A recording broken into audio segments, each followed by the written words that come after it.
Good morning good morning. और सुबह ही सुबह हम आपके साथ मौजूद हैं इस वीक का अच्छा आगाज़ करने के लिए।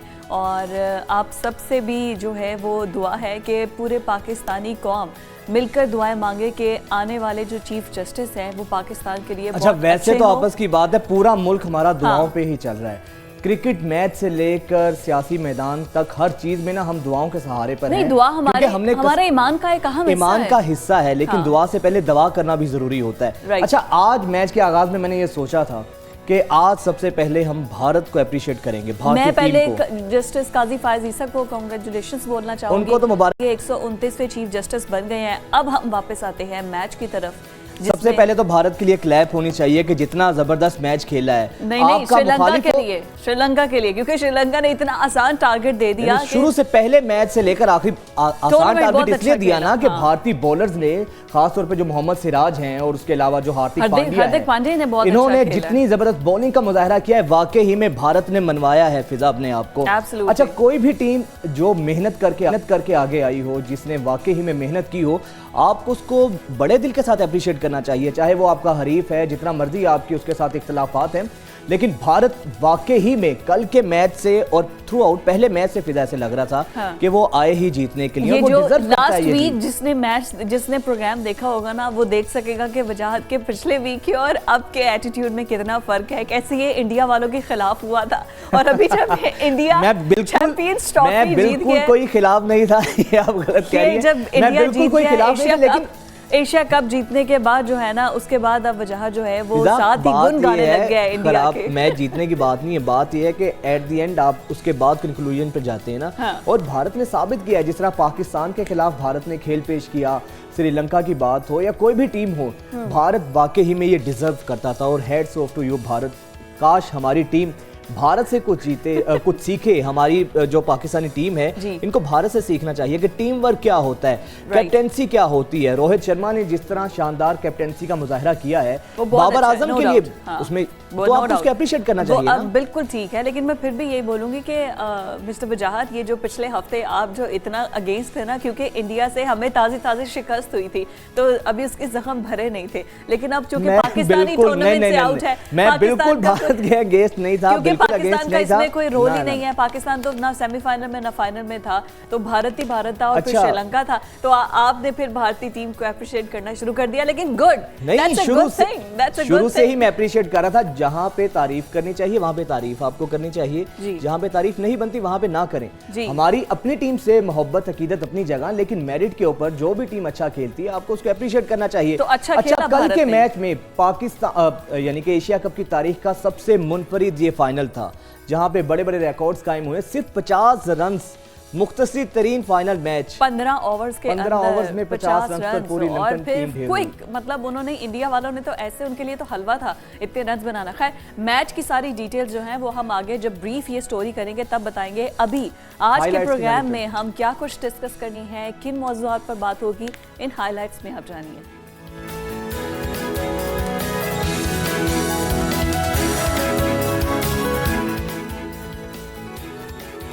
हाईलाइट्स। सबसे बड़ा अवामी सवाल, महंगाई को कब आएगा जवाल।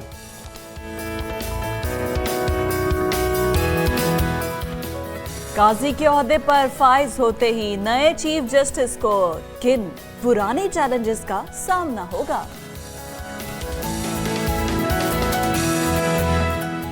चीनी, घी और सब्जियों के बाद अद्वियात भी मार्केट से गायब, वजूहात क्या हैं।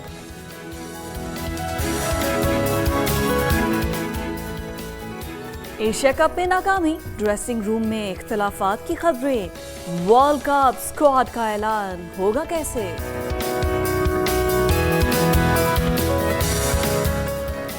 और तस्करा करेंगे लाहौर की किन सड़कों पर बगैर हेलमेट दाखिला अब नामुमकिन होगा।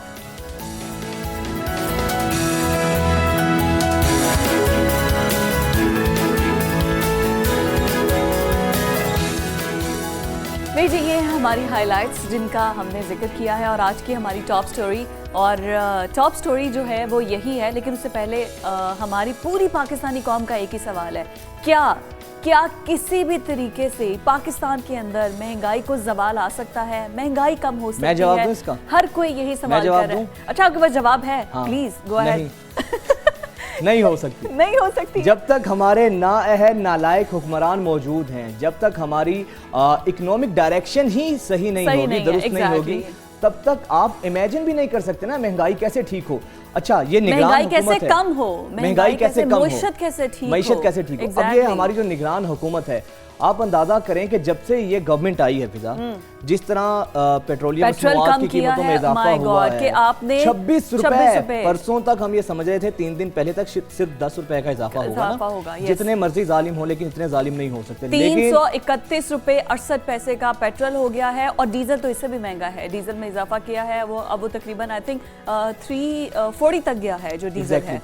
और पाकिस्तान की तारीख में 75 साल में कभी इतनी महंगाई हमने नहीं देखी, हमारे बड़ों ने नहीं देखी। हम तो 75 साल पहले थे नहीं, हमारे बड़ों ने नहीं देखी है, और वाकई में इसने बड़े बड़ों के छक्के छुड़ा दिए। अच्छा, पता है क्या ग्लोबली रिसेशन है? आप ग्लोबली रिसेशन का नाम लेकर पाकिस्तान के अंदर मजीद महंगाई कर देते हैं, और स्पेशली जब आपको पता है कि आपने IMF से पैसे लेने हैं, आपकी पूरी इकोनॉमी ही चल रही है सिर्फ पैसों पर, उधार पर। कभी उधार का तेल आपको चाहिए, कभी उधार के कर्जे आपको चाहिए, फिर आपने उन कर्जों पर किस्त देनी होती है, सूद। अभी हमने कर्जों की किस्त नहीं दे रहे, अभी सिर्फ हम सूद की अदायगी करते हैं। उसकी वजह से मजीद मईशत पर बोझ आता है, और उसके बाद आप टैक्स रिफॉर्म्स लाते हैं, लोगों से ज़्यादा टैक्स लेते हैं, अशिया ज़रूरियाँ महंगी करते हैं, पेट्रोल बिजली महंगी करते हैं, और उसके बाद जो आपका जो ब्यूरोक्रेट, जो एग्जेक्टिव एक तबका है ना, उसको फर्क नहीं पड़ता। क्यों? और बाकी क्योंकि उसको फ्री के बिजली के यूनिट्स मिलेंगे, फ्री के घर की रिहाइश मिलेगी, फ्री के उसको पेट्रोल के कुछ लीटर्स मिलेंगे। उसके बाद जो उसकी जेब से जब डायरेक्टली इनको अफेक्ट होगा ना, फिर इनको पता चलेगा। और सबसे जो बड़ी बात है कि आप ये देखें कि अभी गर्मियां हैं, गैस आती है आपके घर? गैस नहीं है। यही तो खाना पकाने के लिए घर में लड़ाई है, सर्दियां हो तो गैस नहीं आती है। अब ये हालात बेहतर होंगे या नहीं, यही जो आज का हमारा सवाल है। इसी सवाल को लेकर हम डॉक्टर कैस असलम साहब की जानिब चलते हैं, जो हमारे साथ मौजूद हैं। सर, बहुत शुक्रिया, वेलकम टू न्यूज़ मॉर्निंग। कैस साहब, आज का हमारा पूरी पाकिस्तानी अवाम का यही सवाल है, आपसे भी यही सवाल है। सर, क्या मुस्तकबिल में कोई महंगाई कम होती नज़र आ रही है आपको, या आपको लगता है कि जो हालात जा रहे हैं महंगाई में इजाफा ही होगा? शुक्रिया। बात यह है जी कि जवाब तो वैसे आप लोगों ने खुद ही दे दिए। जब तक आपकी जो मईशत है उसमें इंडस्ट्रियलाइजेशन नहीं होगी, जब तक आपकी जो सर्विस सेक्टर है वो एक्सपोर्टेबल नहीं होगा, जब तक आपका यूथ एजुकेटेड नहीं होगा, जब और स्किल्ड नहीं होगा, जब तक आपकी ज़मीन जो है वो वापस सोना उगलना शुरू करे, अपना अनाज और फूड सिक्योरिटी दे, ये मुमकिन नहीं है। हमारी बेरोज़गारी बढ़ी है। असल इशू सिर्फ महंगाई नहीं है, इशू ये भी है कि लोगों की तनख्वाहें नहीं बढ़ रही, और बल्कि क़ुव्वत ख़रीद कम हो रही है। और जो लोग छोटे तबके के हैं, जिनका 1000-2000 रुपए रोज़ की कमाई है, वो बहुत मुश्किल में हैं। लोगों ने अपने बच्चे स्कूलों से उठाने शुरू कर दिए हैं। बिल्कुल ऐसे ही। अब पहले कुछ महीने पहले हमें पता था कि 24 मिलियन बच्चे स्कूल नहीं जा रहे, अब 36 मिलियन हैं। तो वो जो 10-12 मिलियन नए स्कूल नहीं जा रहे, क्योंकि ये इस महंगाई में अब आप मोटरसाइकिल, वो सब गए तो चाइल्ड लेबर में ना। जी, अब नेचुरली जब स्कूल से उठाएंगे तो उसमें दो ही तरीके हैं ना, कि या घर के लोग पढ़े लिखे हों और उनको वो टाइम दें, या फिर वो चाइल्ड लेबर की तरफ जाएं कि कहीं ना कहीं काम करें। मगर असल इशू तो ये है कि काम के मौके ही नहीं हैं। आपको जो है, जब इतने सारे लोग बेरोज़गार होंगे तो फिर उनको जो उजरत, इन्होंने शायद 32,000 रुपये पंजाब में की है, मगर क्या वो मिलती है? 9, 10, 15 हज़ार जो है महीने की उजरत पे अब लोग काम करने को तैयार हैं। हमने तो ये भी देखा है कि अब लोग अपने बच्चे तकरीबन बेच रहे हैं, मुलाजम रख रहे हैं 5,000 पे, 10,000 पे। तो मुल्क ऐसे नहीं चला करते। मुल्क चलते हैं जब आपकी मिडिल क्लास बढ़ती है, जब उनको मौके। अब आप देखें ब्रेन ड्रेन जिस लेवल पे हो रहा है, जिस बंदे से भी आप पढ़े लिखे से पूछें, जिस बच्चे से भी पूछें वो कहता है जी हमने मुल्क छोड़ना है। जिसके बरक्स आपके जो कल जो पिछले चीफ जस्टिस साहब जाते जाते फैसला दे गए, उसमें जब आप नाम देखते हैं कि जिन पे नैब के केसेस फिर से हुए हैं, सब आपके प्राइम मिनिस्टर्स हैं, मौजूदा प्राइम मिनिस्टर भी हैं, प्रेसिडेंट्स भी हैं, मिनिस्टर्स भी हैं। तो अगर इलेक्शन में इन्हीं लोगों ने वापस आना है तो फिर आपको पता होना चाहिए कि मुल्क के साथ और कितना बुरा सलूक होने वाला है। असल इशू आपकी तो बात बिल्कुल ठीक है, हमें इश्यूज पता है, जो मेन इशू है वो ये महंगाई। अब इसको ऐसी कौन सी रिफॉर्म्स की जाए जिससे बेहतरी आए? What do you think? देखें बात ये है कि जो कैपिटलिज्म है होता है फ्री मार्केट, उसमें दो फरीक होते हैं, एक खरीदने वाले और एक बेचने वाले। हुकूमत का काम सिर्फ इतना ही होता है कि वो क्वालिटी को इंश्योर करे, फ्रॉड को से बचाए। जब हुकूमत खुद फरीक बन जाए और टैक्स के ज़रिए भी और लेवीज़ के ज़रिए भी और हर तरीके से और विद होल्डिंग टैक्स के ज़रिए भी लोगों की जेब से पैसे लेना शुरू करते, 22% पे पहुँचाया हुआ है आपने। इंटरेस्ट रेट अमेरिका में 5% है, हिंदुस्तान में 6% है, यूरोप में जो है वो 5 या 6% है और आपका 22% है। तो कोई इकोनॉमिक फॉर्मुलेशन इजाज़त ही नहीं देती कि आपके मुल्क के जो सरमायाकार हैं वो इस मुल्क से कर्जा लेके कारोबार करें। जब कारोबार नहीं हो सकता, हर किस्म के टैक्स लगे हुए हैं, तो फिर बेरोज़गारी भी बढ़ेगी, सप्लाई चेन भी कम होगी और ये महंगाई। फिर आपने तेल मतलब महंगा इसलिए किया हुआ है कि डॉक्टर साहब अभी आपने चीफ जस्टिस को याद किया और उसका उन्होंने मुजाहरा भी किया गार्ड ऑफ ऑनर ना लेकर। अभी वापस अपने टॉपिक पर आते हैं।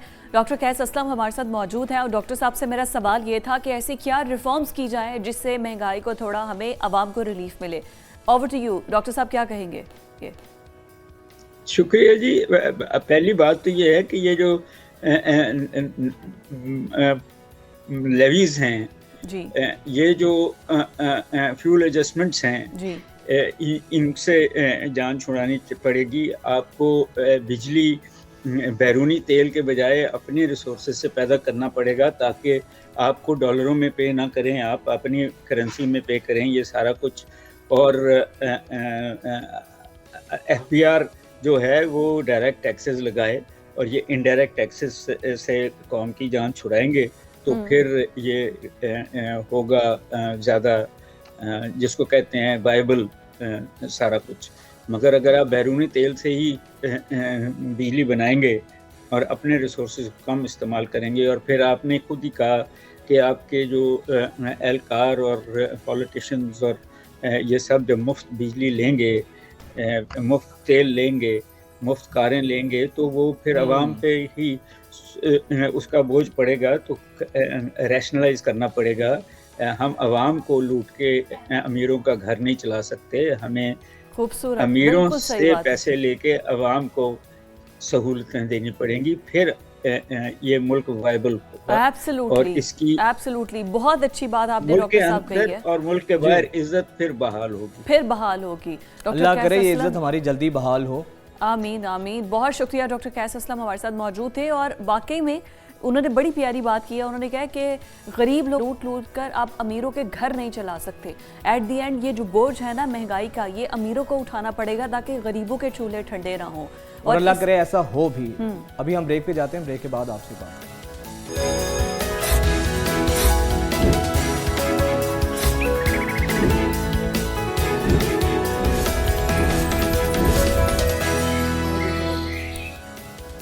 तो फाइनली एक दफ़ा फिर से कादी फायद ईसा साहब की बात करते हैं, जिन्होंने बतौर चीफ जस्टिस अपने ओहदे का हल्फ उठा लिया है।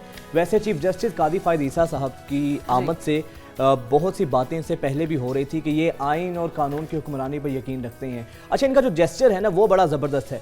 कभी ये गैर ज़रूरी मीडिया पर आके इन्होंने बातें नहीं की और ये अक्सर ये कहा करते हैं कि आपके फ़ैसले ही आप बोलते हैं, मीडिया पर जजेस को आने की जरूरत नहीं उनका है। फैमिली बैकग्राउंड भी तो देखें ना, उनके वालिद साहब को देखें, फिर उसके बाद उन्होंने जितने इंपॉर्टेंट बेंचेस का वो हिस्सा रहे हैं, जो इतने अहम केसेस के फैसले उन्होंने किए हैं, तो वो जो अपनी उनकी एक फैमिली लेगेसी है ना उसको भी बरकरार रखा है। दूसरा ये कि जस्टिस काजी फायज ईसा जो कि अब चीफ जस्टिस है, ये सुप्रीम कोर्ट के या पूरे जुडिशरी के वाहिद जज है जिन्होंने अपने तमाम एसेट्स जो हैं वो डिक्लेयर किए हैं।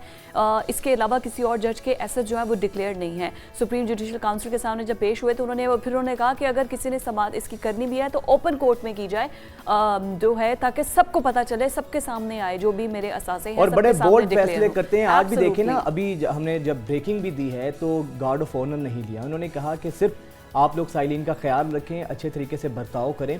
अच्छा, इनके जेस्चर हैं। फिर सबसे बड़ी चीज जो कल जो काफी डिबेट का हिस्सा भी रहा, पहली दफा ऐसा हुआ है कि किसी भी चीफ जस्टिस ने जब अपने ओहदे का हल्फ उठाया है तो उनके साथ स्पेशल उन्होंने अपनी अहलिया को बुलाया। ये फुटेज भी आप देख सकते हैं, ये फुटेज चलेगी उसमें देखिएगा कि उन्होंने अपनी अहलिया को अपने साथ खड़ा करके हल्फ लिया है। और इसका बहुत सी बहस हो रही है कि तासुर देने की कोशिश किया है। इसका मैसेज क्या गया है? आप ये नहीं, मैसेज क्या आप ये देखें कि उनकी अचीवमेंट में उनकी वाइफ का भी तो बहुत बड़ा हाथ है। आपको याद है कि जब इन पर रोजाना हेयरिंग होती थी तो कैसे सरीना ईसा अदालत में आती थी और अपने जब एसेट्स डिक्लेयर करने थे साथ साथ थी ना, वो टफ टाइम अगर काजी फायज ईसा ने देखा है तो उनकी अहलिया ने भी तो देखा है ना। इसीलिए फिर तब ये क्यों नहीं कहते थे कि वो क्यों आती है? पैगाम दिया है कि मेरी अहलिया मेरे साथ ही हैं। वरना इससे पहले जो मखसूस सियासी जमातें थी एक दो तो वो बहुत ज़्यादा उन्होंने इनको कंट्रोवर्शियल करने की कोशिश भी की और इनकी अहलिया पर बहुत ज़्यादा तनकीद की। लेकिन ये जो हल्फ में लेकर पहली दफ़ा ऐसा हुआ है, क्योंकि रिवायात चेंज हुई हैं। चीफ जस्टिस साहब हल्फ ले रहे हैं और उनके साथ उनकी अहलिया खड़ी है, बट फिर भी जो कानूनी माहिर है करने की जरूरत नहीं है। I mean this is a good gesture. नहीं, बहुत अच्छा गेस्चर है, इसको अप्रिशिएट करना चाहिए। इसमें बात नहीं है, इसमें कोई यार नहीं है, बिल्कुल भी ये गलत बात नहीं है। और ये बड़ा अच्छा है ना, मतलब दिस इज रियली नाइस। इसी पर बात करने के लिए मियां दाऊद एडवोकेट लॉ एक्सपर्ट हमारे साथ मौजूद हैं, उनको प्रोग्राम में वेलकम करते हैं।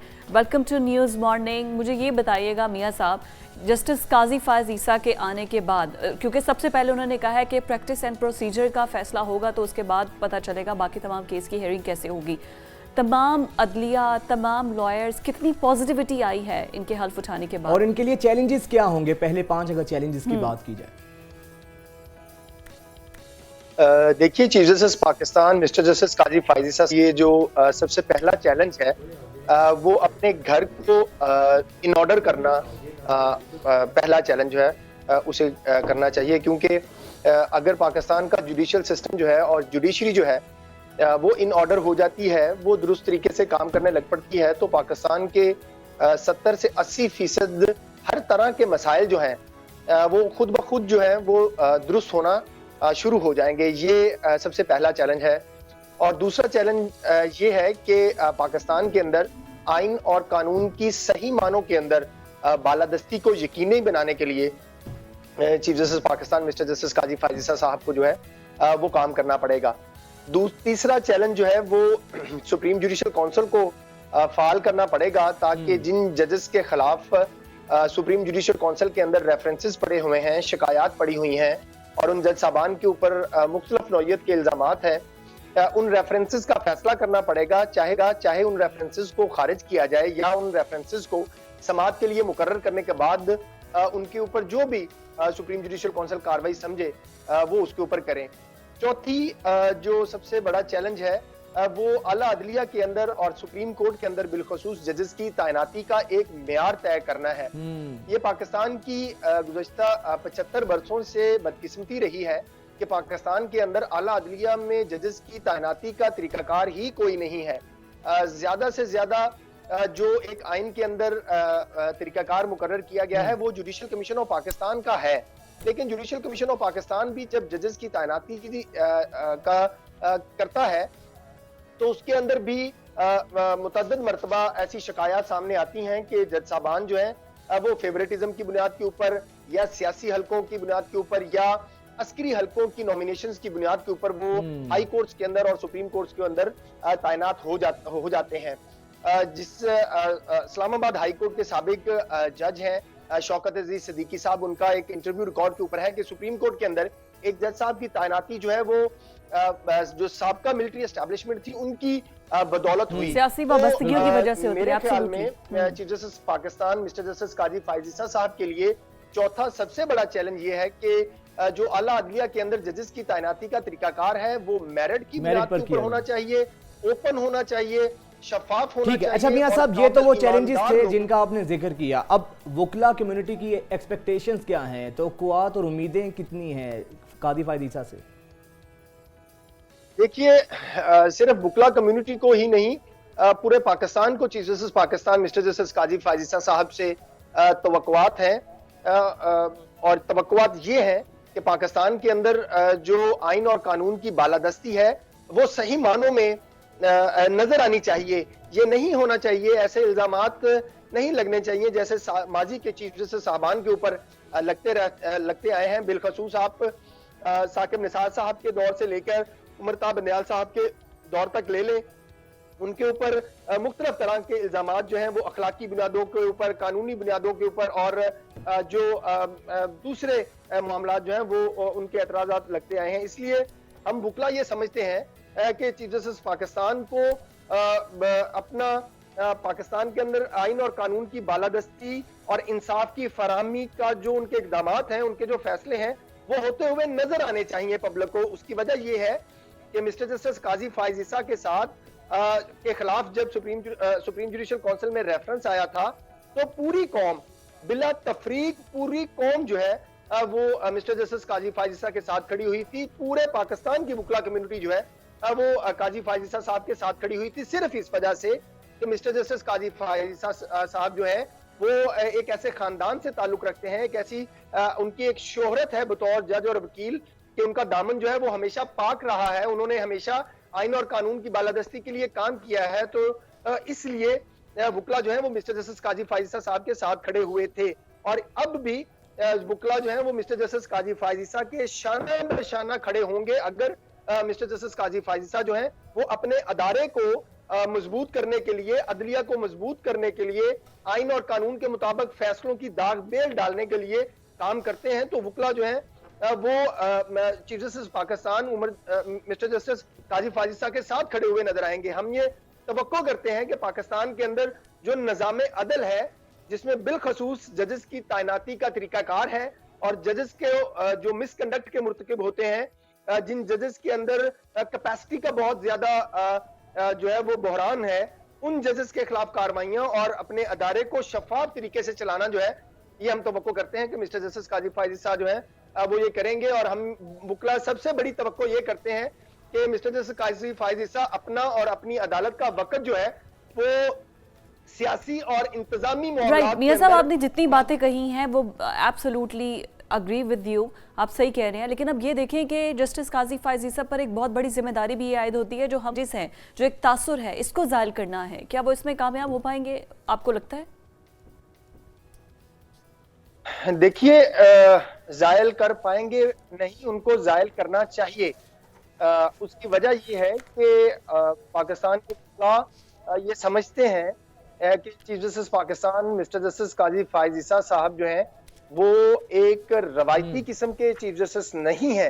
हाँ। उनकी नजर के अंदर तमाम जजेस जो हैं वो बराबर हैं और जब बेंचेस की तश्कील होगी और आप देखेंगे कि जब बेंचेस की तश्कील होती हुई नजर आएगी तो उसमें chief justice Pakistan mister justice Qazi Faez Isa तमाम जजेस जो हैं उनको उनकी सीनियरिटी के हिसाब से इक्वली ऐसे बेंचेस तश्कील देंगे कि कोई शख्स जो है वो इसके ऊपर उंगली नहीं उठा सकेगा। मेरे समेत जो वकला चीफ जस्टिस काजी फाइज ईसा को बड़े करीब से जानते हैं वो ये दावा कर सकते हैं कि चीफ जस्टिस पाकिस्तान काजी फाइज ईसा साहब जो है उनके साथ भले माजी के अंदर किसी ने जैसा भी सलूक जो है वो किया हो बतौर जज या बतौर हुकूमत, लेकिन जब वो मनसब संभालेंगे तो वो अपना माजी जो है वो अपने फैसलों के ऊपर असरअंदाज जो है वो नहीं होने देंगे क्योंकि जो फैसले हैं वो किसी भी तासुब से जो है वो पाक होने चाहिए। ठीक है। अच्छा मियां साहब, ये बताइएगा कि इस वक्त पाकिस्तानी जो अदलिया है 129 नंबर पर स्टैंड करती है इंसाफ की फ्राहमी के हवाले से। ये जो साख है अदलिया की, क्या काजी फाइज ईसा अदलिया की साख को बेहतर कर पाएंगे? जी बिल्कुल कर पाएंगे, इसमें कोई इसमें किसी को कोई शक होना ही नहीं चाहिए। कि chief justice Pakistan mister justice Qazi Faez Isa जो है वो अदलिया की साख को बेहतर नहीं कर पाएंगे। उसकी वजह यह है कि हमें थोड़ा सा इसको इस तरीके से देखना पड़ेगा कि मिस्टर जस्टिस काजी फायज ईसा के पास 1 साल और 1 माह की जो है वो मुद्दत है। तो इतने कम टन्योर के अंदर वो निज़ाम अदल के अंदर जो 75 वर्षों की खराबियां हैं उसको मुकम्मल तौर के ऊपर खत्म तो नहीं कर सकेंगे, लेकिन वो इस निज़ाम अदल को सही डिगर पर डालने के लिए एक हतमी तौर के ऊपर आप कह लें कि मंसूबा, आप कह लें पॉलिसी, आप कह लें कि तरामीम कह लें, वो सारी इनिशिएटिव जो है वो आपको होते हुए नजर आएंगे। उसकी वजह यह है कि इस वक्त जो सुप्रीम कोर्ट के पास सीनियर जज साहबान हैं, चीफ जस्टिस काजी फायज ईसा साहब के अलावा वो मिस्टर जस्टिस सरदार तारक मसूद साहब हैं, मिस्टर जस्टिस इजाजुल हसन साहब हैं, और सबसे बड़ी बात मिस्टर जस्टिस सैयद मंसूर अली शाह साहब जैसे जो अवाम दुनिया की सतह के ऊपर जिनको तस्लीम किया जाता है कि वो एक रिफॉर्मर जज हैं, वो उनके साथ शामिल हैं। और मिस्टर जस्टिस सैयद मंसूर अली शाह साहब जो है वो इस हवाले से शोहरत रखते हैं कि पाकिस्तान के निज़ाम अदल के अंदर किस तरह से बेहतरी लाई जा सकती है। उनका ट्रैक रिकॉर्ड जो है वो बहुत ही शानदार है। ठीक है, बहुत शुक्रिया मियां दाऊद साहब आपका, और अल्लाह करे जिन उम्मीदों और तवक्कुआत का आप इजहार कर रहे हैं कादी फायज ईसा साहब से, तो हम सबकी दुआ है कि बतौर चीफ जस्टिस कादी फायज ईसा साहब जो हमारी अदलिया की साख है उसको भी बेहतर कर पाएँ। यकीनन चैलेंजेस तो बहुत ज़्यादा हैं, लेकिन जिस तरह इनका माजी है कादी फायज ईसा साहब का और उनकी जिस तरह की शख्सियत है, ये उम्मीद तो पैदा होती है कि कम अज़ कम आम आदमी के जो इशूज़ हैं ना उनको एड्रेस किया जाएगा और अदलिया में जो इख्तलाफात हैं वो भी ख़त्म हो सकते हैं। आगे बढ़ते हुए अब आपको एक ऐसे आर्टिस्ट से मिलवाते हैं कि वैसे तो ये बड़ी सोशल मीडिया पर वीडियो वायरल आपने देखी भी होगी। ऐसा आर्टिस्ट है जो कि कठपुतली के जरिए सारी पेंटिंग करता है, मुनफरिद कठपुतली के जरिए, बिल्कुल खुद नहीं करता लेकिन कठपुतली वो पेंटिंग करती है, बिल्कुल ऐसी बात है। और वो फिर उसके बाद कठपुतली के जरिए जो है ना वो मुसव्वरी करता है खूबसूरत अंदाज में। ये आप फुटेज देख सकते हैं। अच्छा, ये खुद अपने हाथ से पेंटिंग नहीं कर रहे, लेकिन ये आपने पता है इस तरह की डॉल्स भी होती है जो पूरी स्टोरी टेलिंग में होती हैं, और अब ये उसके जरिए पेंटिंग कर रहा है। कठपुतली को जो है ना वो उसकी डोरें हिला रहे हैं, एग्जैक्टली, और कठपुतली पेंटिंग कर रही है। वैसे तो मेरी ना बचपन से पेंटिंग बहुत ज्यादा खराब है। अच्छा, अब मुझे हैरत इसलिए हो रही है कि वो कठपुतली के जरिए पेंटिंग कर रहे हैं और पेंटिंग बहुत अच्छी कर रहे हैं, पेंटिंग बहुत अच्छे कर रहे हैं, कमाल है। वैसे इसको बहुत ज्यादा सराहा जा रहा है और ये बड़ा अच्छा यूनिक आइडिया है कि कठपुतली के जरिए पेंटिंग करना। कठपुतली पेंटिंग कर रही है। आप भी कुछ अपना फने मुसव्वरी दिखाए लोगों को। नहीं, मैं फने मुसव्वरी में बहुत ज्यादा नालायक हूँ, बट फिर भी बहुत अच्छा इसको अप्रिशिएट किया जा रहा है और कितना अच्छा लग रहा है। लग ही नहीं रहा कि इसकी डोरें हिलाई जा रही हैं। सेंटियागो में है, चिली का जो कैपिटल है सेंटियागो, उसके अंदर ये आर्टिस्ट है। और ये कठपुतली की मजे की है, जरा कठपुतली को देखें फिजा के, अगर जब तक उस डोरे हिलाने वाले पर कैमरा नहीं जाता है तो ऐसे लग रहा है कि कोई इंसान ही है और जितने नेचुरल तरीके से कठपुतली पेंटिंग कर रही है, पेंट को डिप करना, उसके बाद मुसव्विर को दाद देना बनती है। और कितना यूनिक आइडिया है कि कठपुतली के जरिए पेंटिंग करना, बड़ा इसको अप्रिशिएट किया जा रहा है। तो ये एक अच्छी चीज़ है। हमने सोचा कि अपने व्यूअर्स करें कि ऐसे भी पेंटिंग करने वाले शाहकार मौजूद हैं, ऐसे भी आर्टिस्ट मौजूद हैं। ब्रेक के बाद दोबारा हाजिर होते हैं।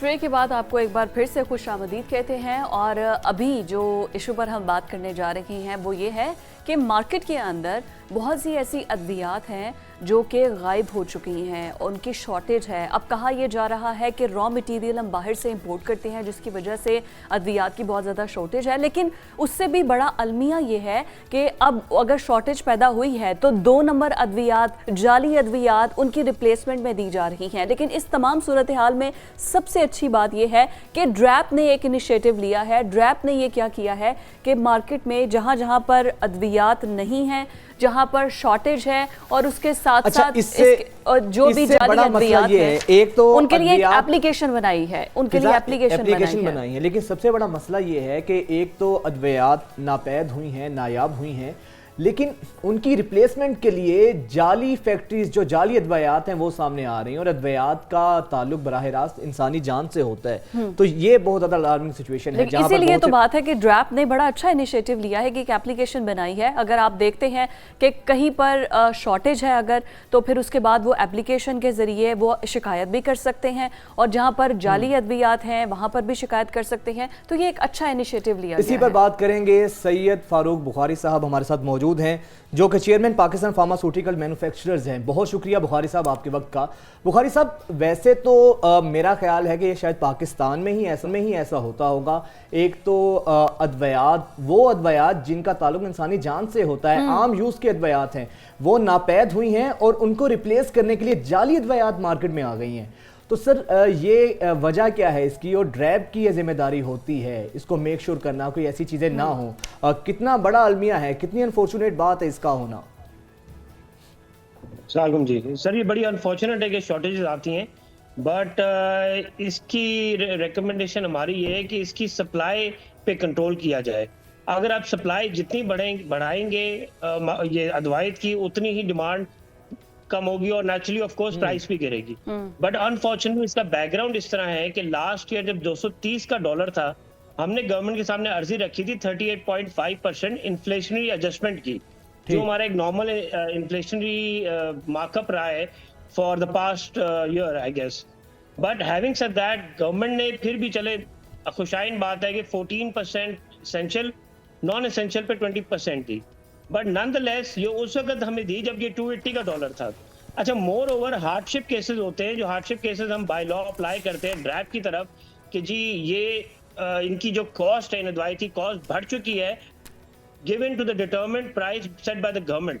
जो कीमत हमें गवर्नमेंट ने दी है उससे कॉस्ट बढ़ चुकी है। हालांकि ये हम अप्लाई जब करते हैं 209 हार्डशिप केस अप्लाई किए लास्ट ईयर से, जिन पे किसी ने नजरसानी नहीं की है, और वही ज्यादातर अद्वाइत है जो शॉर्ट है मार्केट से। सही। तो सर, फिर अब आपको क्या लगता है, अब ये बेहतर कैसे हो सकती है चीज़ें, और ये जो बहरान, एक रिसेशन सा हम देख रहे हैं मेडिसिन का, ये कब तक ठीक हो सकता है? कोई तवक्को है आपको इन चीज़ों का बेहतर होना? बिल्कुल जी, बेहतर होने तवक्को है। गवर्नमेंट को नजरसानी करनी पड़ेगी अपनी पॉलिसी पे। ये खुशाइन बात है कि ड्रैप ने एक एप्लीकेशन तैयार की है जिसमें स्पोरियस ड्रग्स को पकड़ा जाए। स्पोरियस ड्रग्स मार्केट में आती क्यों है? जब सप्लाई आपकी ओरिजिनल ड्रग्स की या जेन्युइन ड्रग्स की, एफिशिएंट ड्रग्स की शॉर्ट आती है, तो ये स्पोरियस ड्रग्स आ जाती है मार्केट में। शॉर्टेजेस की मेन वजह ये है कि हमारी कॉस्ट बढ़ चुकी है, जो प्राइस गवर्नमेंट ऑफ पाकिस्तान ने दी है। हम जब नजरसानी रखते हैं इस पे, गवर्नमेंट जो है प्लस माइनस करके हमें वापस धकेल देती है। बुखारी साहब, आपकी बात बिल्कुल ठीक है कि आपके अपनी कुछ रिजर्वेशंस है गवर्नमेंट के साथ डॉलर की प्राइस हाई होने की वजह से, लेकिन आप ये देखें कि आप अगर आप ये चीज़ इंपोर्ट नहीं करेंगे और अगर आप लोग टसल में आ जाएंगे, आपकी वो वैक्यूम जो है वो जाली अद्वियात सास कंपनीज ने फिल कर दिया है ना, तो उनको रोकने के लिए कोई आपकी तरफ से काम तो वहाँ पर होना चाहिए है, बजाय कि आप इंपोर्ट नहीं कर रहे और हुकूमत से टसल लगा रहे हैं। एट दी एंड इवेंचुअली इंसानी जानों के साथ खेला जा रहा है ना। वजूहात क्या है? मैडम, आप बिल्कुल सही कह रही है। हमारे पास ना इतने वसाइल, ना रिसोर्सेज हैं कि 25 करोड़ के अवाम को जो भी एडवाइस मिलती है उसको कंट्रोल कर सकें, फर्स्ट ऑफ ऑल। अच्छा, सेकेंडरी, हमारी कोई गवर्नमेंट से, हमारी सिर्फ अर्जी है। हम एडवाइस बना सकते हैं, लेकिन कब तक लॉस करेंगे? पिछले साल दो मल्टीनेशनल कंपनी और काफी सेवरल डोमेस्टिक कंपनीज ने, जो नेशनल कंपनी ने लॉस कटेल की है, वो लॉस कब तक बर्दाश्त करेंगे? हम इसी आसरे बनाते रहते कि चलो जी गवर्नमेंट नजरसानी करेगी तो हम इस बार लॉस करके अगले साल में हमारा ब्रांड इफेक्ट होता है। अगर हम मार्केट से विड्रॉ करते हैं किसी ड्रग को, हमारा ब्रांड इफेक्ट, हमारा बिजनेस बंद होता है। But having said that, given the national aspect of this, of course we are more than willing to provide, और हमने किया भी है जी। हम सबसे ज्यादा एडवाइस एफओसी प्रोवाइड करते हैं गवर्नमेंट ऑफ पाकिस्तान को एंड द प्राइवेट इदारास एज वेल।